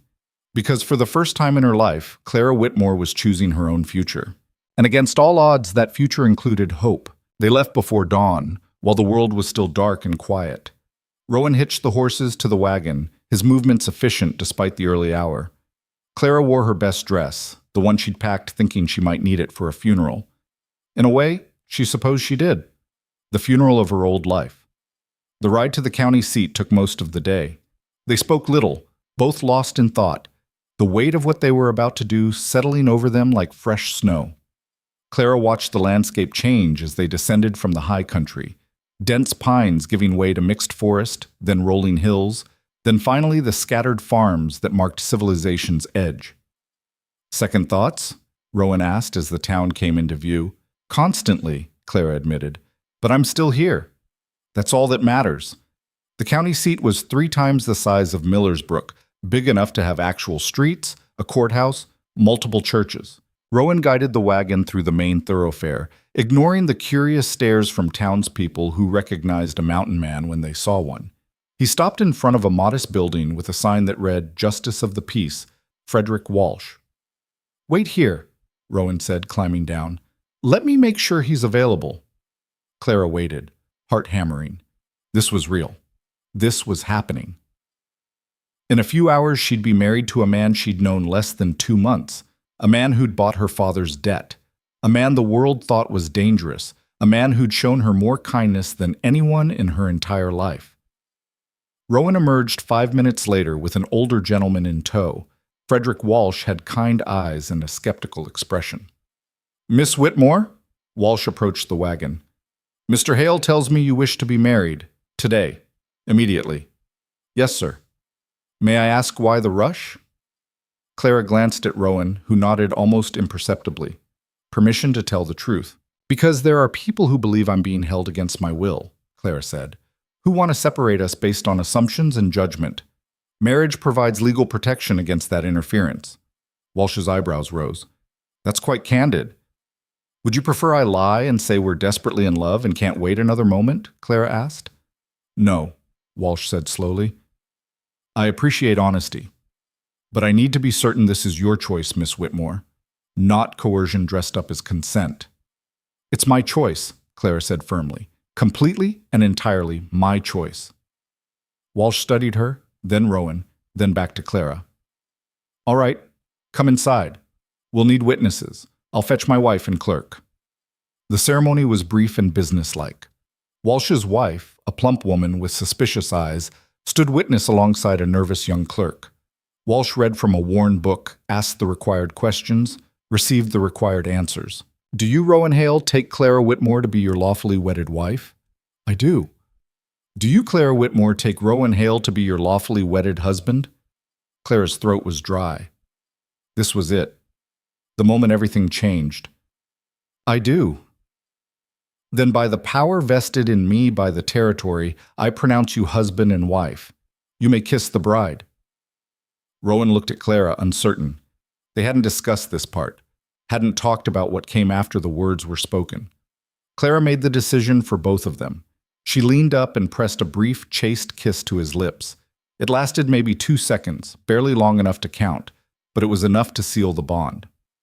Walsh's wife sniffed disapprovingly, but said nothing. The clerk scribbled in the registry. Walsh handed Rowan a marriage certificate with official seals and signatures. Congratulations, Walsh said, though he sounded dubious. I hope you both know what you're doing. So do we, Clara said honestly. They left the office as husband and wife. The world looked exactly the same, but everything had changed. Rowan helped Clara into the wagon, then climbed up beside her. He held the marriage certificate like it might dissolve if he gripped too hard. We should get supplies while we're here, he said. Might be the last chance before spring. So they did. Rowan navigated the town with Clara at his side, and if anyone noticed the mountain hermit had suddenly acquired a wife, they were too polite or too frightened to comment. They bought flour, salt, sugar, fabric for new clothes, ammunition, medical supplies. Everything they'd need to survive until the snow melted. At the general store, the clerk eyed them curiously. Haven't seen you in town in years, Hale. Had reason to come down, Rowan said neutrally. I see that. The clerk's eyes flicked to Clara, to the ring Rowan had purchased from the jeweler across the street. Simple gold band, nothing fancy, but real. Congratulations. Thank you, Clara said, her voice steady even though her hand trembled slightly. They loaded the wagon and started the journey home. Home. Clara tested the word in her mind. The mountain cabin was home now, officially, legally. You all right? Rowan asked as they left the town behind. Ask me when we get back, Clara said. They rode in silence as the sun began to set, painting the sky in shades of orange and purple. The temperature dropped steadily as they climbed, winter reasserting its dominance. By the time they reached the cabin, stars had emerged, brilliant and cold. Rowan unhitched the horses while Clara carried supplies inside. They worked in practiced rhythm, the routine familiar despite everything being different now. Inside, Rowan built up the fire while Clara prepared a simple dinner. Neither spoke about what came next. The question hung between them, unspoken but present. What did married people do on their wedding night? Clara knew what was expected traditionally, what society assumed happened when a man and woman took vows. But nothing about this situation was traditional. They ate dinner in near silence, the air thick with unspoken questions. Finally, Rowan set down his fork. Clara, I need you to understand something. She looked up, heart racing. Nothing has to change, he said carefully. Between us. The marriage is legal protection. That's what we agreed to. Your room is still yours. Your lock still works. I meant what I said before. I won't push, won't assume, won't expect anything you're not ready to give. Relief and something else, disappointment maybe, washed through Clara. So we just continue as we were? Unless you want something different. Do you? Clara asked. Want something different? Rowan's hands clenched on the table. What I want doesn't matter. This is about you, your comfort, your choice. My choice, Clara repeated. She stood, moved around the table until she stood beside him. Rowan, look at me. He did, his gray eyes wary. I chose to marry you, Clara said, not just for legal protection. I could have run, could have asked Walsh to help me escape if I was truly being held captive. But I didn't. I stayed. I said yes, and I meant it. Clara? I'm not saying I'm ready for everything marriage traditionally entails, she continued, but I'm not saying nothing changes either. I need time to figure out what I want, what we are to each other beyond legal documents. Rowan nodded slowly. That's fair. Is it fair to you? Clara asked. Being married in name but not. She trailed off, uncertain how to phrase it. It's more than I expected to have again, Rowan said quietly. After Sarah died, I thought that part of my life was over, that I'd spend the rest of my days alone, having you here, having someone to talk to share meals with, to... He stopped himself. It's enough. More than enough. But is it what you want? Clara pressed. Rowan was quiet for a long moment. Then carefully, what I want is for you to heal, to find yourself again, to become the person you were meant to be before life tried to break you. If that happens with me as your husband in truth, I'd be grateful.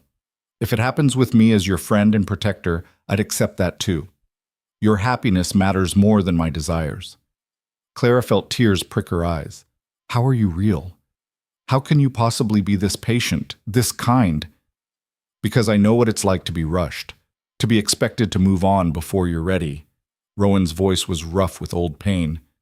After Sarah died, everyone expected me to grieve quickly and move forward. Find another wife, have more children, replace what I lost like it was interchangeable. But grief doesn't work that way. Healing doesn't work that way. You take the time you need. Clara reached out, took his hand. Thank you. For what? For seeing me. For being patient. For... Her voice cracked. For everything. Rowan squeezed her hand gently. Go rest. It's been a long day. Clara nodded, but didn't move. Rowan? Can I ask you something? Anything. Do you think we'll regret this? The marriage? He considered the question seriously. I think we might regret a lot of things in life. Choices we made or didn't make, risks we took or didn't take, but this? He looked at their joined hands, No, I don't think I'll regret this. Neither do I, Clara whispered. She went upstairs to her room, locked the door out of habit, and sat on the bed. Mrs. Clara Hale. The name felt foreign and familiar at once. Sleep came slowly, her mind turning over everything that had changed and everything that hadn't. The next morning, Clara woke to find Rowan already gone. Out checking traps, a note said. She spent the day in routine tasks, but everything felt slightly different. The cabin felt more permanent. The work felt more purposeful. She was building a life now, not just surviving one. When Rowan returned at dusk, he brought fresh rabbit and news. Ran into a trapper about 5 miles south, he said, hanging his coat. Said there's talk in town. About us. Clara's stomach dropped. What kind of talk?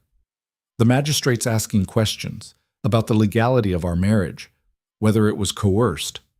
Of course he is, Clara said bitterly. There's more. Rowan's expression was grim. Your father's sick, really sick. Your brother's asking you to come back to see him before... He didn't finish, didn't need to. Clara sank into a chair. He's dying. Sounds like it. She waited for the grief, the obligation, the pull to return, but all she felt was emptiness and anger. No, she said. No? I'm not going back, not for him, not after what he did. Rowan sat across from her.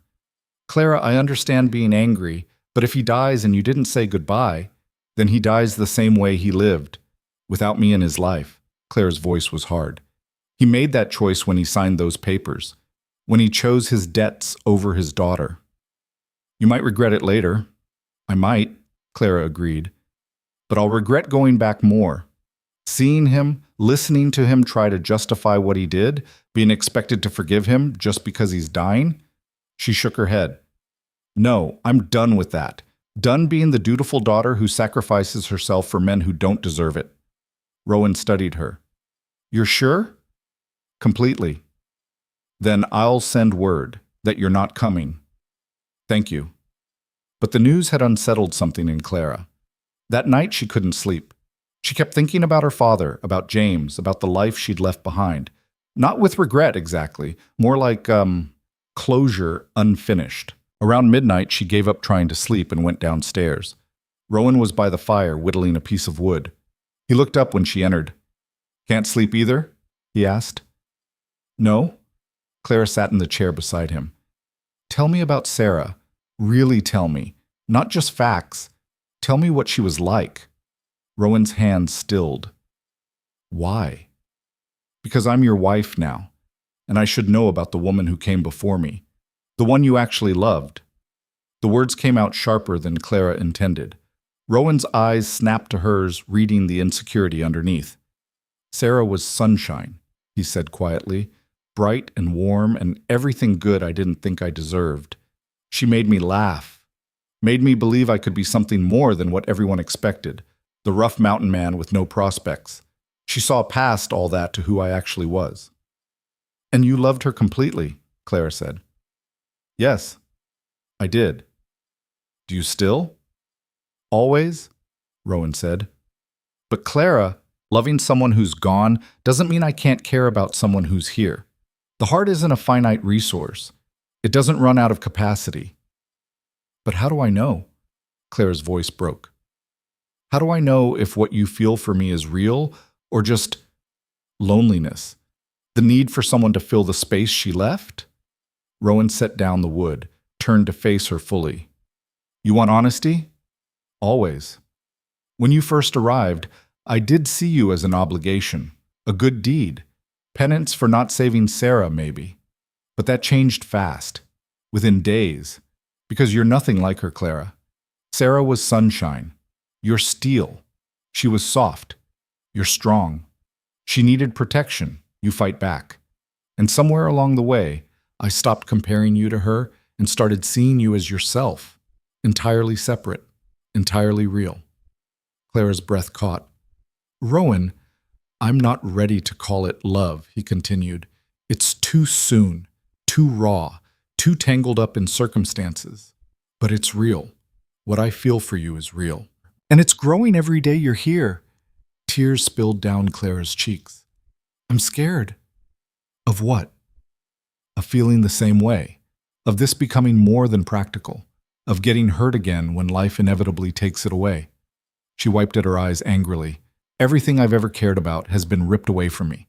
My mother, Thomas, my home, my dignity. I'm terrified of caring about you like that and having it destroyed too. Rowan reached out slowly, giving her time to pull away. When she didn't, he wiped a tear from her cheek with his thumb. Life might take it away, he said. That's the risk we take by living at all. But Clara, isn't it better to have something real, even if it's temporary, than to have nothing at all? Is it? Clara asked. Is it really better? Because from where I'm sitting, losing everything real has nearly destroyed me.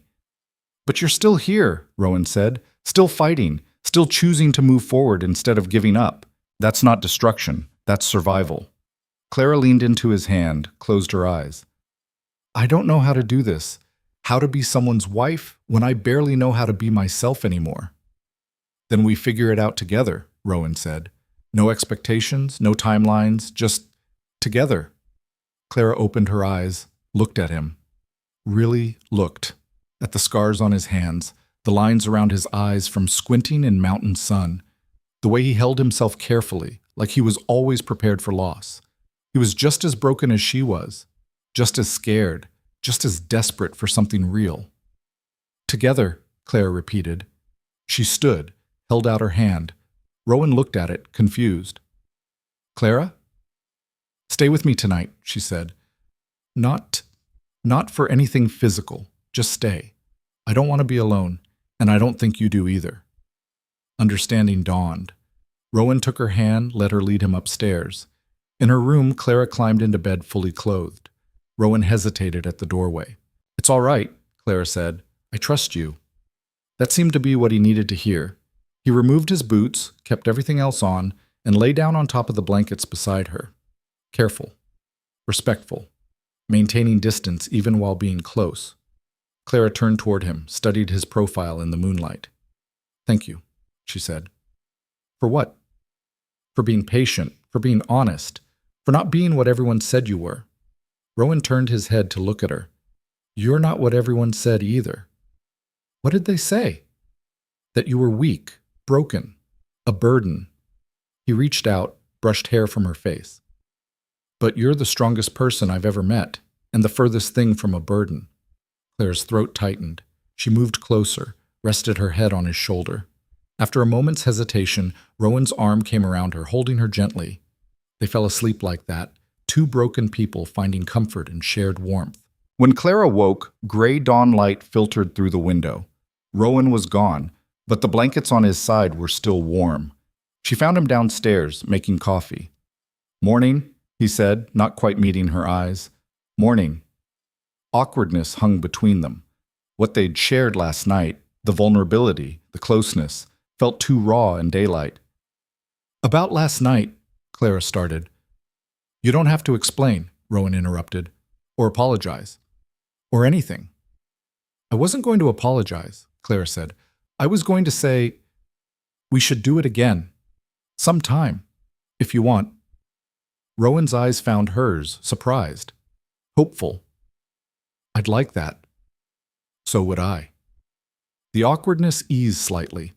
They fell into morning routine, breakfast, chores, the steady rhythm of mountain life. But something had shifted. They moved around each other differently now. More aware, more careful, like they were each carrying something fragile and precious that hadn't existed before. 2 weeks passed. Winter deepened its grip.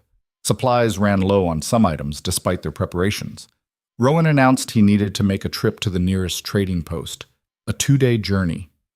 I'll be fine here, Clara said when he expressed concern about leaving her. I know you will, but I still don't like it. I can shoot, I can hunt, I can survive. You taught me well. It's not your skills I'm worried about, it's... He gestured vaguely at the world beyond the cabin. Everything else. What if Thornton comes back? What if your brother shows up? Then I'll handle it, Clara said firmly, just like I handled the drifters. I'm not helpless, Rowan.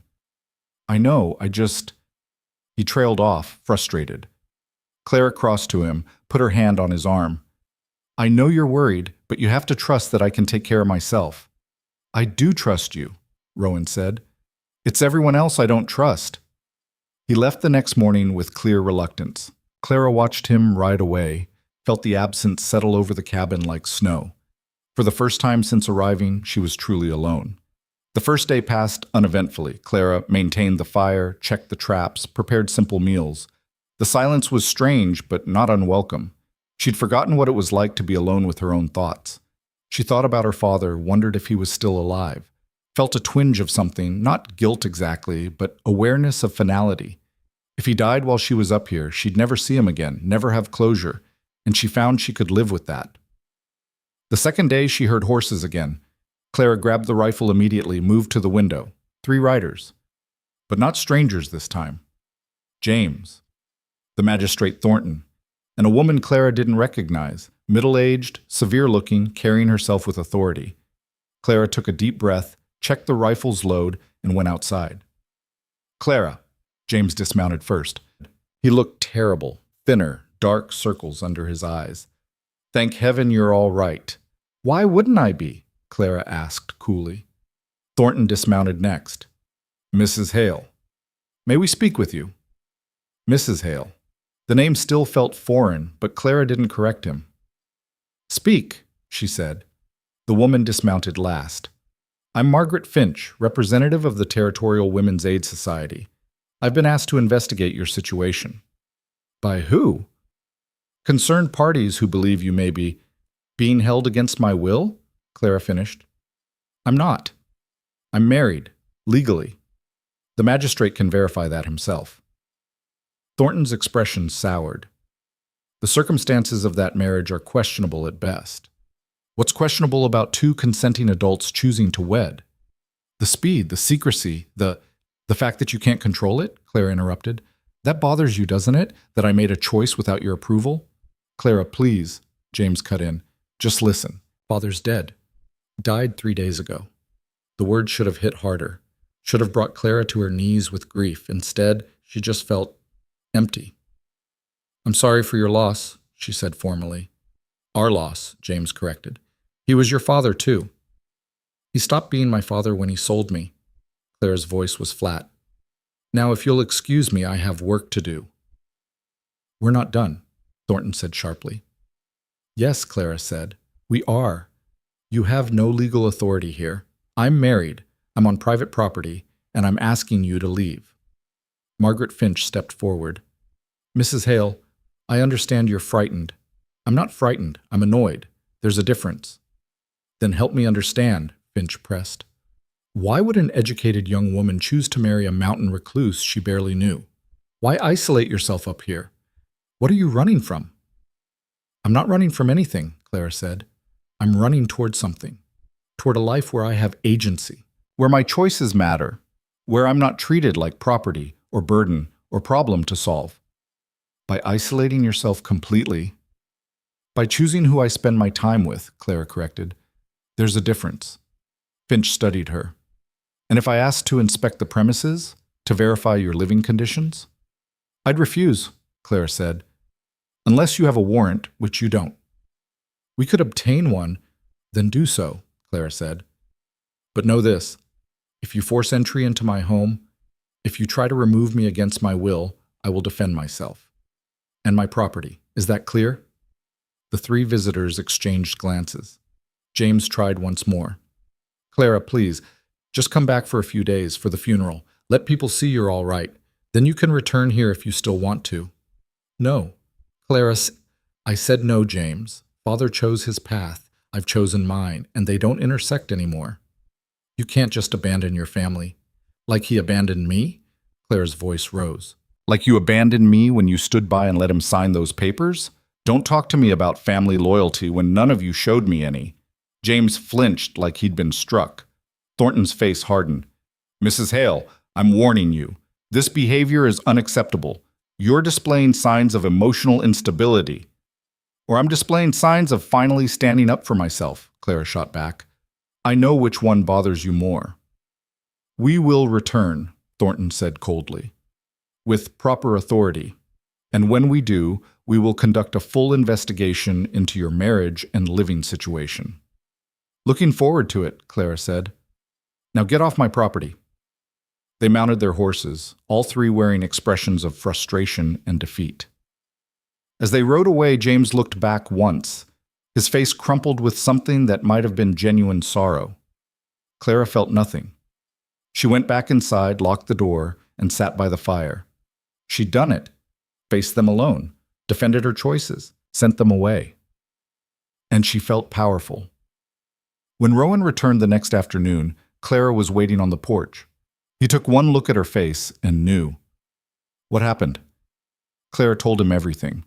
Rowan listened without interrupting, his expression growing darker with each detail.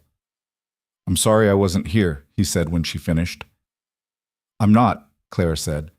I needed to do that myself, to prove I could. And you did. Rowan's voice carried fierce pride. You held your ground, defended your home, our home. Our home. The word settled something in Clara's chest.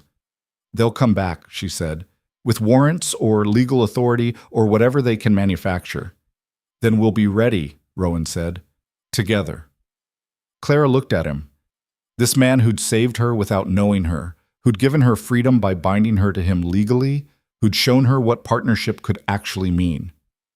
Rowan, she said quietly, I think I'm starting to understand what this is. Between us. What is it? Home, Clara said simply. Your home. This place, this life, you. It's the first home I've ever actually chosen, and I'm not giving it up, no matter what they try. Rowan crossed to her, pulled her into his arms. Clara went willingly, wrapped her arms around him, and held on. Neither am I, Rowan said into her hair. Neither am I. They stood like that as evening fell, two people who'd found each other in the wreckage of their separate disasters and built something new from the ruins, something worth fighting for, something worth keeping. And whatever came next, legal battles, family pressure, societal judgment, they'd face it the same way they'd faced everything else, together. Winter showed no mercy after that day. The snow came heavier, the cold cut deeper, and the world beyond the clearing vanished behind walls of white. For 3 weeks they were completely isolated, the mountain holding them in its frozen grip. But isolation felt different now, not like imprisonment, like protection. Clara and Rowan fell into a rhythm that felt less like survival and more like living. They worked side by side, splitting wood, checking traps, preparing meals. At night, they sat by the fire and talked about everything and nothing. And more often than not, Clara ended up in Rowan's arms before sleep claimed them both. Nothing physical beyond holding each other. But the intimacy was growing, deepening into something neither could deny anymore. Tell me something you've never told anyone, Clara said one night, her head resting on Rowan's chest as firelight danced across the ceiling. That's a dangerous question, Rowan said, but his tone was gentle. I want to know you, really know you. Rowan was quiet for a long moment. Then, when Sarah died, I wanted to follow her. Not immediately, but in the months after, I'd stand at the cliff edge behind the cabin and think about how easy it would be. One step. That's all it would take. Clara's breath caught. What stopped you? Spite, mostly. And the knowledge that Sarah would have been furious with me for wasting the life she fought so hard to give our son. His voice roughened. She knew she was dying. The midwife told her, but she kept pushing anyway, kept fighting to bring him into the world even though it was killing her. How could I throw away what she sacrificed everything for? So you stayed, Clara whispered. I stayed, and eventually the darkness lifted enough that I could see past it. Not all the way, but enough. He pressed a kiss to her hair. Your turn. Tell me something you've never told anyone. Clara considered. I was relieved when Thomas died. Rowan stiffened slightly beneath her. Not happy, Clara clarified quickly. Not glad, but relieved. Because I knew, deep down, that we weren't right together. That I'd married him out of fear of being alone, not out of love. And every day of our marriage, I felt guilty for not loving him the way he deserved. When he died, the guilt got worse, but underneath it was this terrible relief that I wouldn't have to keep pretending anymore. That doesn't make you a bad person, Rowan said. Doesn't it? What kind of woman feels relieved when her husband dies? An honest one, Rowan said. One who's been forced into too many situations she didn't choose. You can't help what you feel, Clara. Only what you do about it. Clara turned in his arms to look at him. What am I doing about this? About us? What do you want to be doing? I don't know, Clara admitted. All I know is that when you're gone, I miss you. When you're here, I feel safe. And when you hold me like this, I feel like maybe I could be whole again someday. Rowan's hand came up to cup her face. You're already whole. You just needed space to remember that. Clara leaned into his touch. Kiss me. Clara, please. I want you to. I'm choosing this. Choosing you. Rowan searched her eyes, looking for doubt or fear. Finding only certainty, he leaned in slowly, giving her time to change her mind. She didn't. The kiss was gentle at first, tentative. But as Clara responded, as her hands came up to tangle in his hair, it deepened into something urgent and real. Not desperate, not rushed, just honest. When they finally broke apart, both breathing hard, Rowan rested his forehead against hers. I need you to be sure, he said, about this, about us. Because, Clara, I'm falling for you, hard, and if you're not ready for that, I'm terrified, Clara interrupted.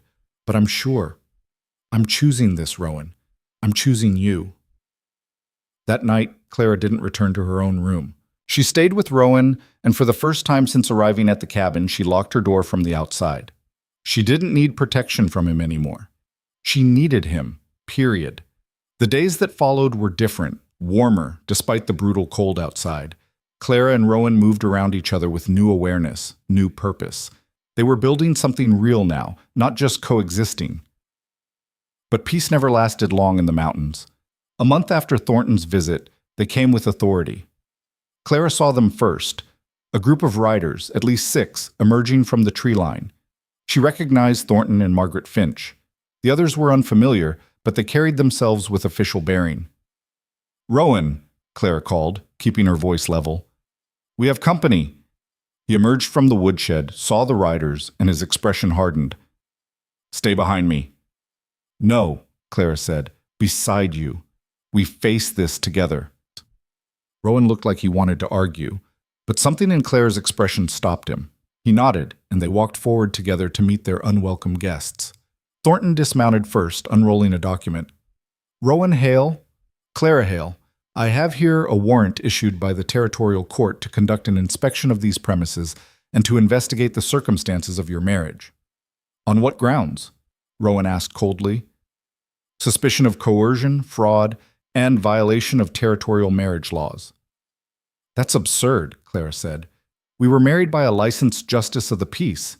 Everything was legal. Perhaps, Margaret Finch said, dismounting. But the court has questions about your mental state at the time, Mrs. Hale, whether you were capable of providing informed consent. Clara's hands clenched into fists. My mental state is fine, is fine now. Nevertheless, we're authorized to conduct an examination. Finch gestured to one of the other riders, a severe-looking woman in dark clothing. This is Dr. Helena Marsh, a physician specializing in women's mental health. She'll assess your condition. I don't consent to any examination, Clara said. The warrant gives us authority regardless of consent, Thornton said. That's not how warrants work, Rowan countered. You can inspect the property. You can't force medical examination without her agreement. Dr. Marsh stepped forward. Mrs. Hale, I understand you're frightened, but this is for your own protection. I'm not frightened. I'm angry, Clara interrupted. You're treating me like a child incapable of making decisions. Like my choices don't matter unless they align with what you think is appropriate. We're treating you like a woman who may have been manipulated. By who? Clara demanded. Rowan's given me nothing but freedom. It's all of you trying to force me into the life you think I should have. You're the manipulators. Thornton's expression darkened. Mrs. Hale, you will cooperate with this investigation or face legal consequences. What consequences? Clara asked. What law am I breaking by choosing my own husband and home? The law that protects vulnerable women from predatory men, Finch said. I'm not vulnerable and he's not predatory, Clara shot back. But you can't accept that, can you? You can't accept that a woman might actually choose a life different from what society expects. Show us the house, Thornton ordered. Now. Rowan looked at Clara. She nodded slightly. They had nothing to hide. Fine, Rowan said, but you leave your weapons outside, all of you. The officials exchanged glances. Reluctantly, they disarmed, rifles and pistols stacked by the porch. Clara led them inside, Rowan close behind. The group spread through the cabin, examining everything. Dr. Marsh went straight upstairs. 2 bedrooms, she called down. Both appear to be in use. We're married, Clara said. Of course both rooms are in use. Dr. Marsh descended the stairs, her expression thoughtful. Mrs. Hale, may I speak with you privately? No. It would be better. Whatever you have to say, you can say in front of my husband. Dr. Marsh's eyebrows rose at the possessive way Clara said, my husband. But she continued. Very well, I need to ask some personal questions about the nature of your marriage, whether it's been consummated. Clara felt heat rise to her face. That's none of your business. It's relevant to determining whether this is a legitimate marriage or a legal fiction. Our marriage certificate says legitimate, Rowan interjected. Everything else is private. Thornton stepped forward. Mr. Hale, if this marriage is not genuine, if you've entered into it solely to avoid legal scrutiny, we entered into it because we chose to, Clara said firmly. Because we wanted legal protection from people exactly like you, who think they have the right to dictate our lives. And the physical aspect, Dr. Marsh pressed, is between me and my husband, Clara said. Not you, not the court, not anyone else. Finch examined the kitchen, the shelves, the supplies. I see evidence of significant preparation. Food stores, medical supplies, ammunition. Why such extensive preparations, Mrs. Hale? Because we live in the mountains in winter, Clara said. Because we're isolated, because survival requires planning. Is that suspicious now? It suggests you're planning to remain here long term, Finch observed. I am. We are. Even though you have family connections, opportunities in town? I have nothing in town except painful memories and people who treated me like a problem to solve, Clara said. Here, I have a home, a partner, a future. Why would I give that up? One of the other officials, a man who'd remained silent until now, spoke up. Mrs. Hale, your father left you his property, the house in Millersbrook. It's yours now. You could return, live independently, make your own choices without being dependent on Mr. Hale. Clara laughed bitterly. You think I'm dependent on Rowan? Look around. I maintain this house. I can hunt, shoot, trap, preserve food, survive winter in the mountains. I'm more independent now than I ever was in town. But you're isolated, the man pressed. By choice. That's not healthy. Says who? Clara demanded. Who decided that living in town surrounded by people who judge you is healthier than living in the mountains with someone who respects you? Dr. Marsh made notes in a small book. Mrs. Hale, I'm observing signs of defensive behavior, isolation seeking, possible Stockholm Syndrome. Stockholm Syndrome? Clara's voice rose. You think I've bonded with my captor? I'm not a captive. Then why do you refuse to even visit town? Why cut off all contact with your family? Because they sold me, Clara shouted. The words echoed through the cabin. My father signed papers trading me like livestock. My brother did nothing to stop it. The town watched it happen and did nothing. And now you all want me to go back? To forgive them? To pretend everything's fine? Silence fell. Dr. Marsh's expression softened slightly. Mrs. Hale, I understand you've experienced trauma. Then stop adding to it, Clara interrupted, her voice shaking now. Stop treating me like I'm broken or confused or incapable of knowing my own mind. I know exactly what I'm doing. I chose to marry Rowan. I choose to stay here. I choose this life. And your refusal to accept that says more about your prejudices than my mental state. Rowan moved to Clara's side, his presence solid and reassuring. Thornton cleared his throat. We've seen enough. Dr. Marsh, your assessment? Dr. Marsh looked at Clara for a long moment. Then, surprisingly, Mrs. Hale appears to be of sound mind, capable of making informed decisions. While her choices are unconventional, I see no evidence of coercion or mental incapacity. Clara's breath caught. What? You're articulate, logical, and clear about your motivations, Dr. Marsh said. You've demonstrated knowledge of your legal rights and personal agency. While I disagree with your choice to isolate yourself, I cannot in good conscience declare you incompetent. Thornton's face reddened. Dr. Marsh, I will not falsify a medical assessment to suit your agenda, Mr. Thornton, Dr. Marsh said firmly. Mrs. Hale is competent. Her marriage appears to be consensual. There's no legal grounds to proceed. The isolation is her choice to make, Dr. Marsh finished. Margaret Finch looked frustrated but resigned. Then we have no further business here. Wait, Clara said. Everyone turned to her. I want something clear. I want it documented. I, Clara Hale, am stating for the record that I am here voluntarily, that my marriage is legitimate and consensual, that I refuse any contact with my former family or the town of Millersbrook, and that any future attempts to remove me from my home or my marriage will be met with legal resistance. That's quite a statement, Thornton said coldly. Put it in your report, Clara said. Every word. The officials gathered their things, their mission a failure. As they prepared to leave, Dr. Marsh paused beside Clara. A word of advice, she said quietly. Don't let anger be your only motivation. Make sure you're choosing this life for positive reasons, not just running from negative ones. I am, Clara said. I'm running towards something. Finally. Dr. Marsh nodded and left. When the riders disappeared into the trees, Clara collapsed into Rowan's arms, shaking with delayed reaction. You did it, Rowan said into her hair. You sent them away for good this time. Do you think they'll come back? Clara asked. Maybe. But without legal grounds, there's nothing they can do. Rowan pulled back to look at her. You were incredible, fierce, unbreakable. I was terrified. Courage isn't the absence of fear. I know, Clara finished with a watery laugh. You've told me that before. Because it's true, Rowan cupped her face, and because you prove it every day. Clara kissed him then, hard and desperate and relieved. When they broke apart, she said, I meant what I said about choosing this, choosing you. I'm not running anymore. I'm home. So am I, Rowan said. So am I. The rest of winter passed in relative peace. No more visitors, no more threats. Just Clara and Rowan building their life together in the mountains. They fell into deeper intimacy, not just physical, though that grew too, but emotional. Learning each other's rhythms, supporting each other's struggles, celebrating small victories like Clara successfully hunting her first deer or Rowan laughing freely for the first time in years. The darkness of grief began to lift for both of them.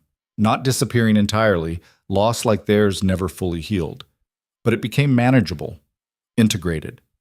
Part of their story instead of the whole story. Spring came slowly, hesitantly. The snow melted in patches.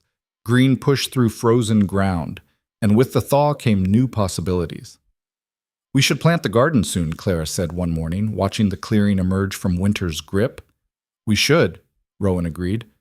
What do you want to grow? Everything. Potatoes, carrots, beans, herbs, maybe some flowers too. Something beautiful just because. Rowan smiled. Sarah always wanted flowers, said a garden without beauty was just farming. It was the first time he'd mentioned Sarah without pain shadowing his voice. Progress. She was right, Clara said. We'll plant both, food and beauty. They spent the next weeks preparing the garden, turning soil, building frames, planning layout. It was hard work, but satisfying. Creating something instead of just surviving. One afternoon, as they worked side by side, Clara said, Do you ever regret it? Taking on my father's debt? Bringing me here? Rowan paused, leaning on his shovel. Never. Not once. Do you? No. But I wonder sometimes what my life would have been if you hadn't intervened, if someone else had taken that debt, or if no one had. You would have survived, Rowan said with certainty. Found another way. You're too strong not to. I don't know about that. I felt pretty broken when I arrived here. Broken isn't the same as destroyed, Rowan said. Things that are broken can be repaired, made stronger at the breaks. Clara looked at the garden they were building, at the cabin behind them, at the mountains surrounding them. Is that what we're doing? Repairing each other? Maybe. Or maybe we're just giving each other space to repair ourselves.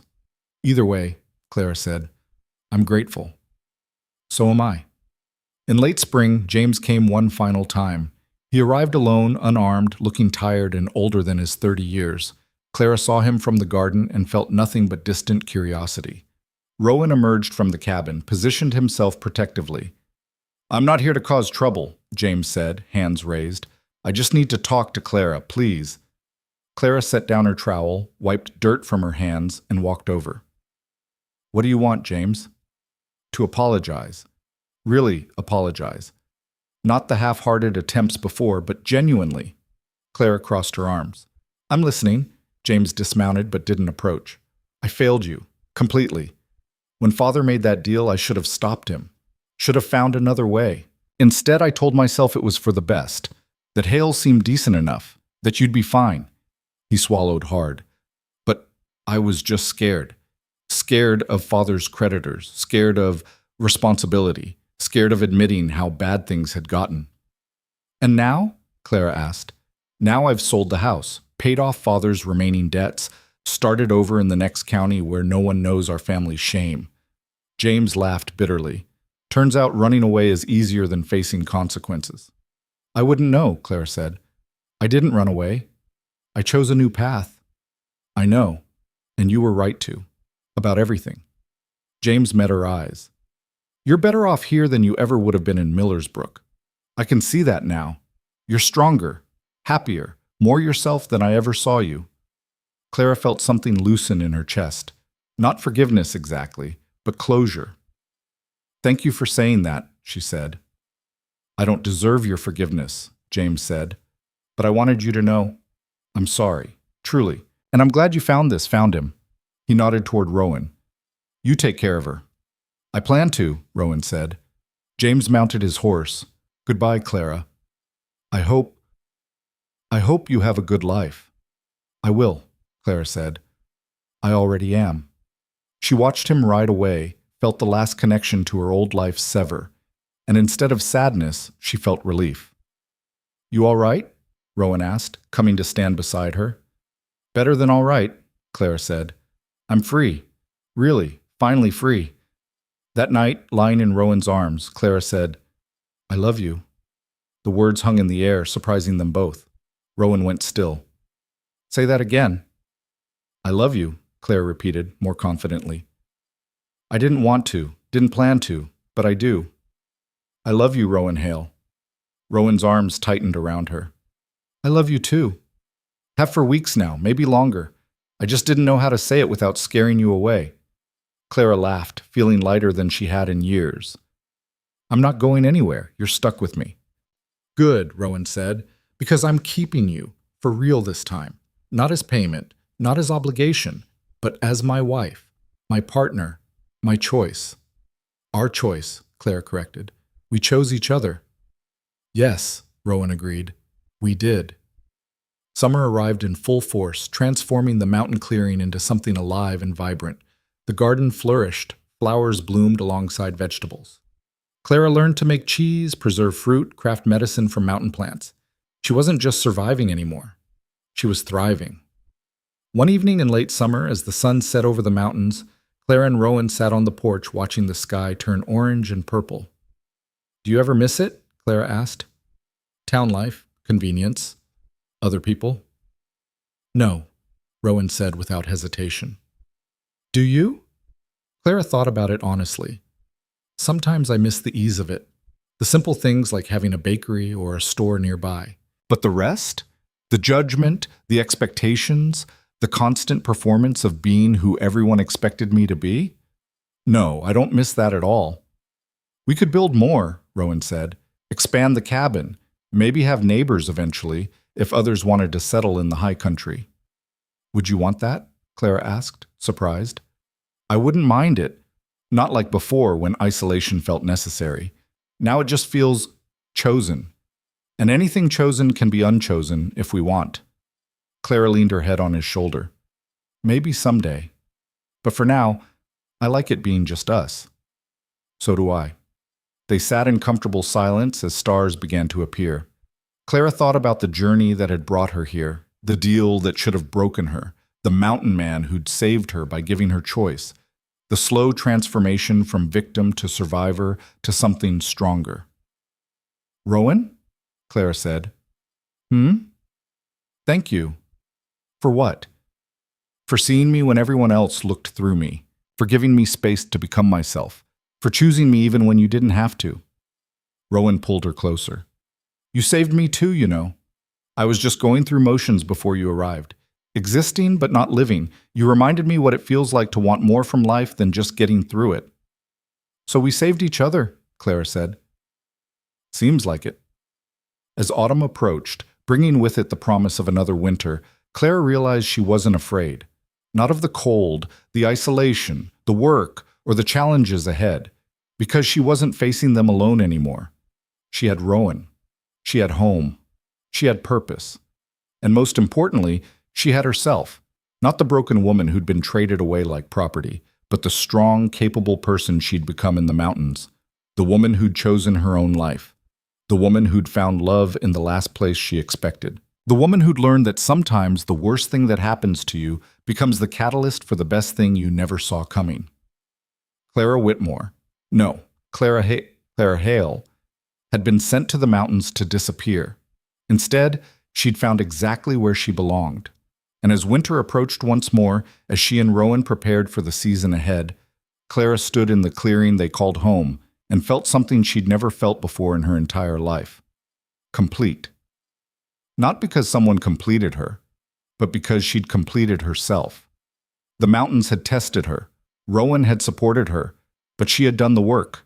She had chosen. She had fought. She had survived. And she had built something beautiful from the ruins of what everyone else had tried to make her. In the harsh silence of the mountains, Clara didn't just survive. She found home. She found love. She found herself. And that was worth every struggle, every fear, every moment of doubt. Because at the end of it all, standing beside a man who saw her as an equal, living a life she'd chosen freely, Clara Whitmore Hale was finally, completely, undeniably free. And she would never be traded, sold, or discarded again. She was home. And home, she'd learned, wasn't a place. It was a choice she made every single day. To stay, to fight, to love, to live. And nothing, not family, not society, not expectation, not judgment, would ever take that choice away from her again. The end.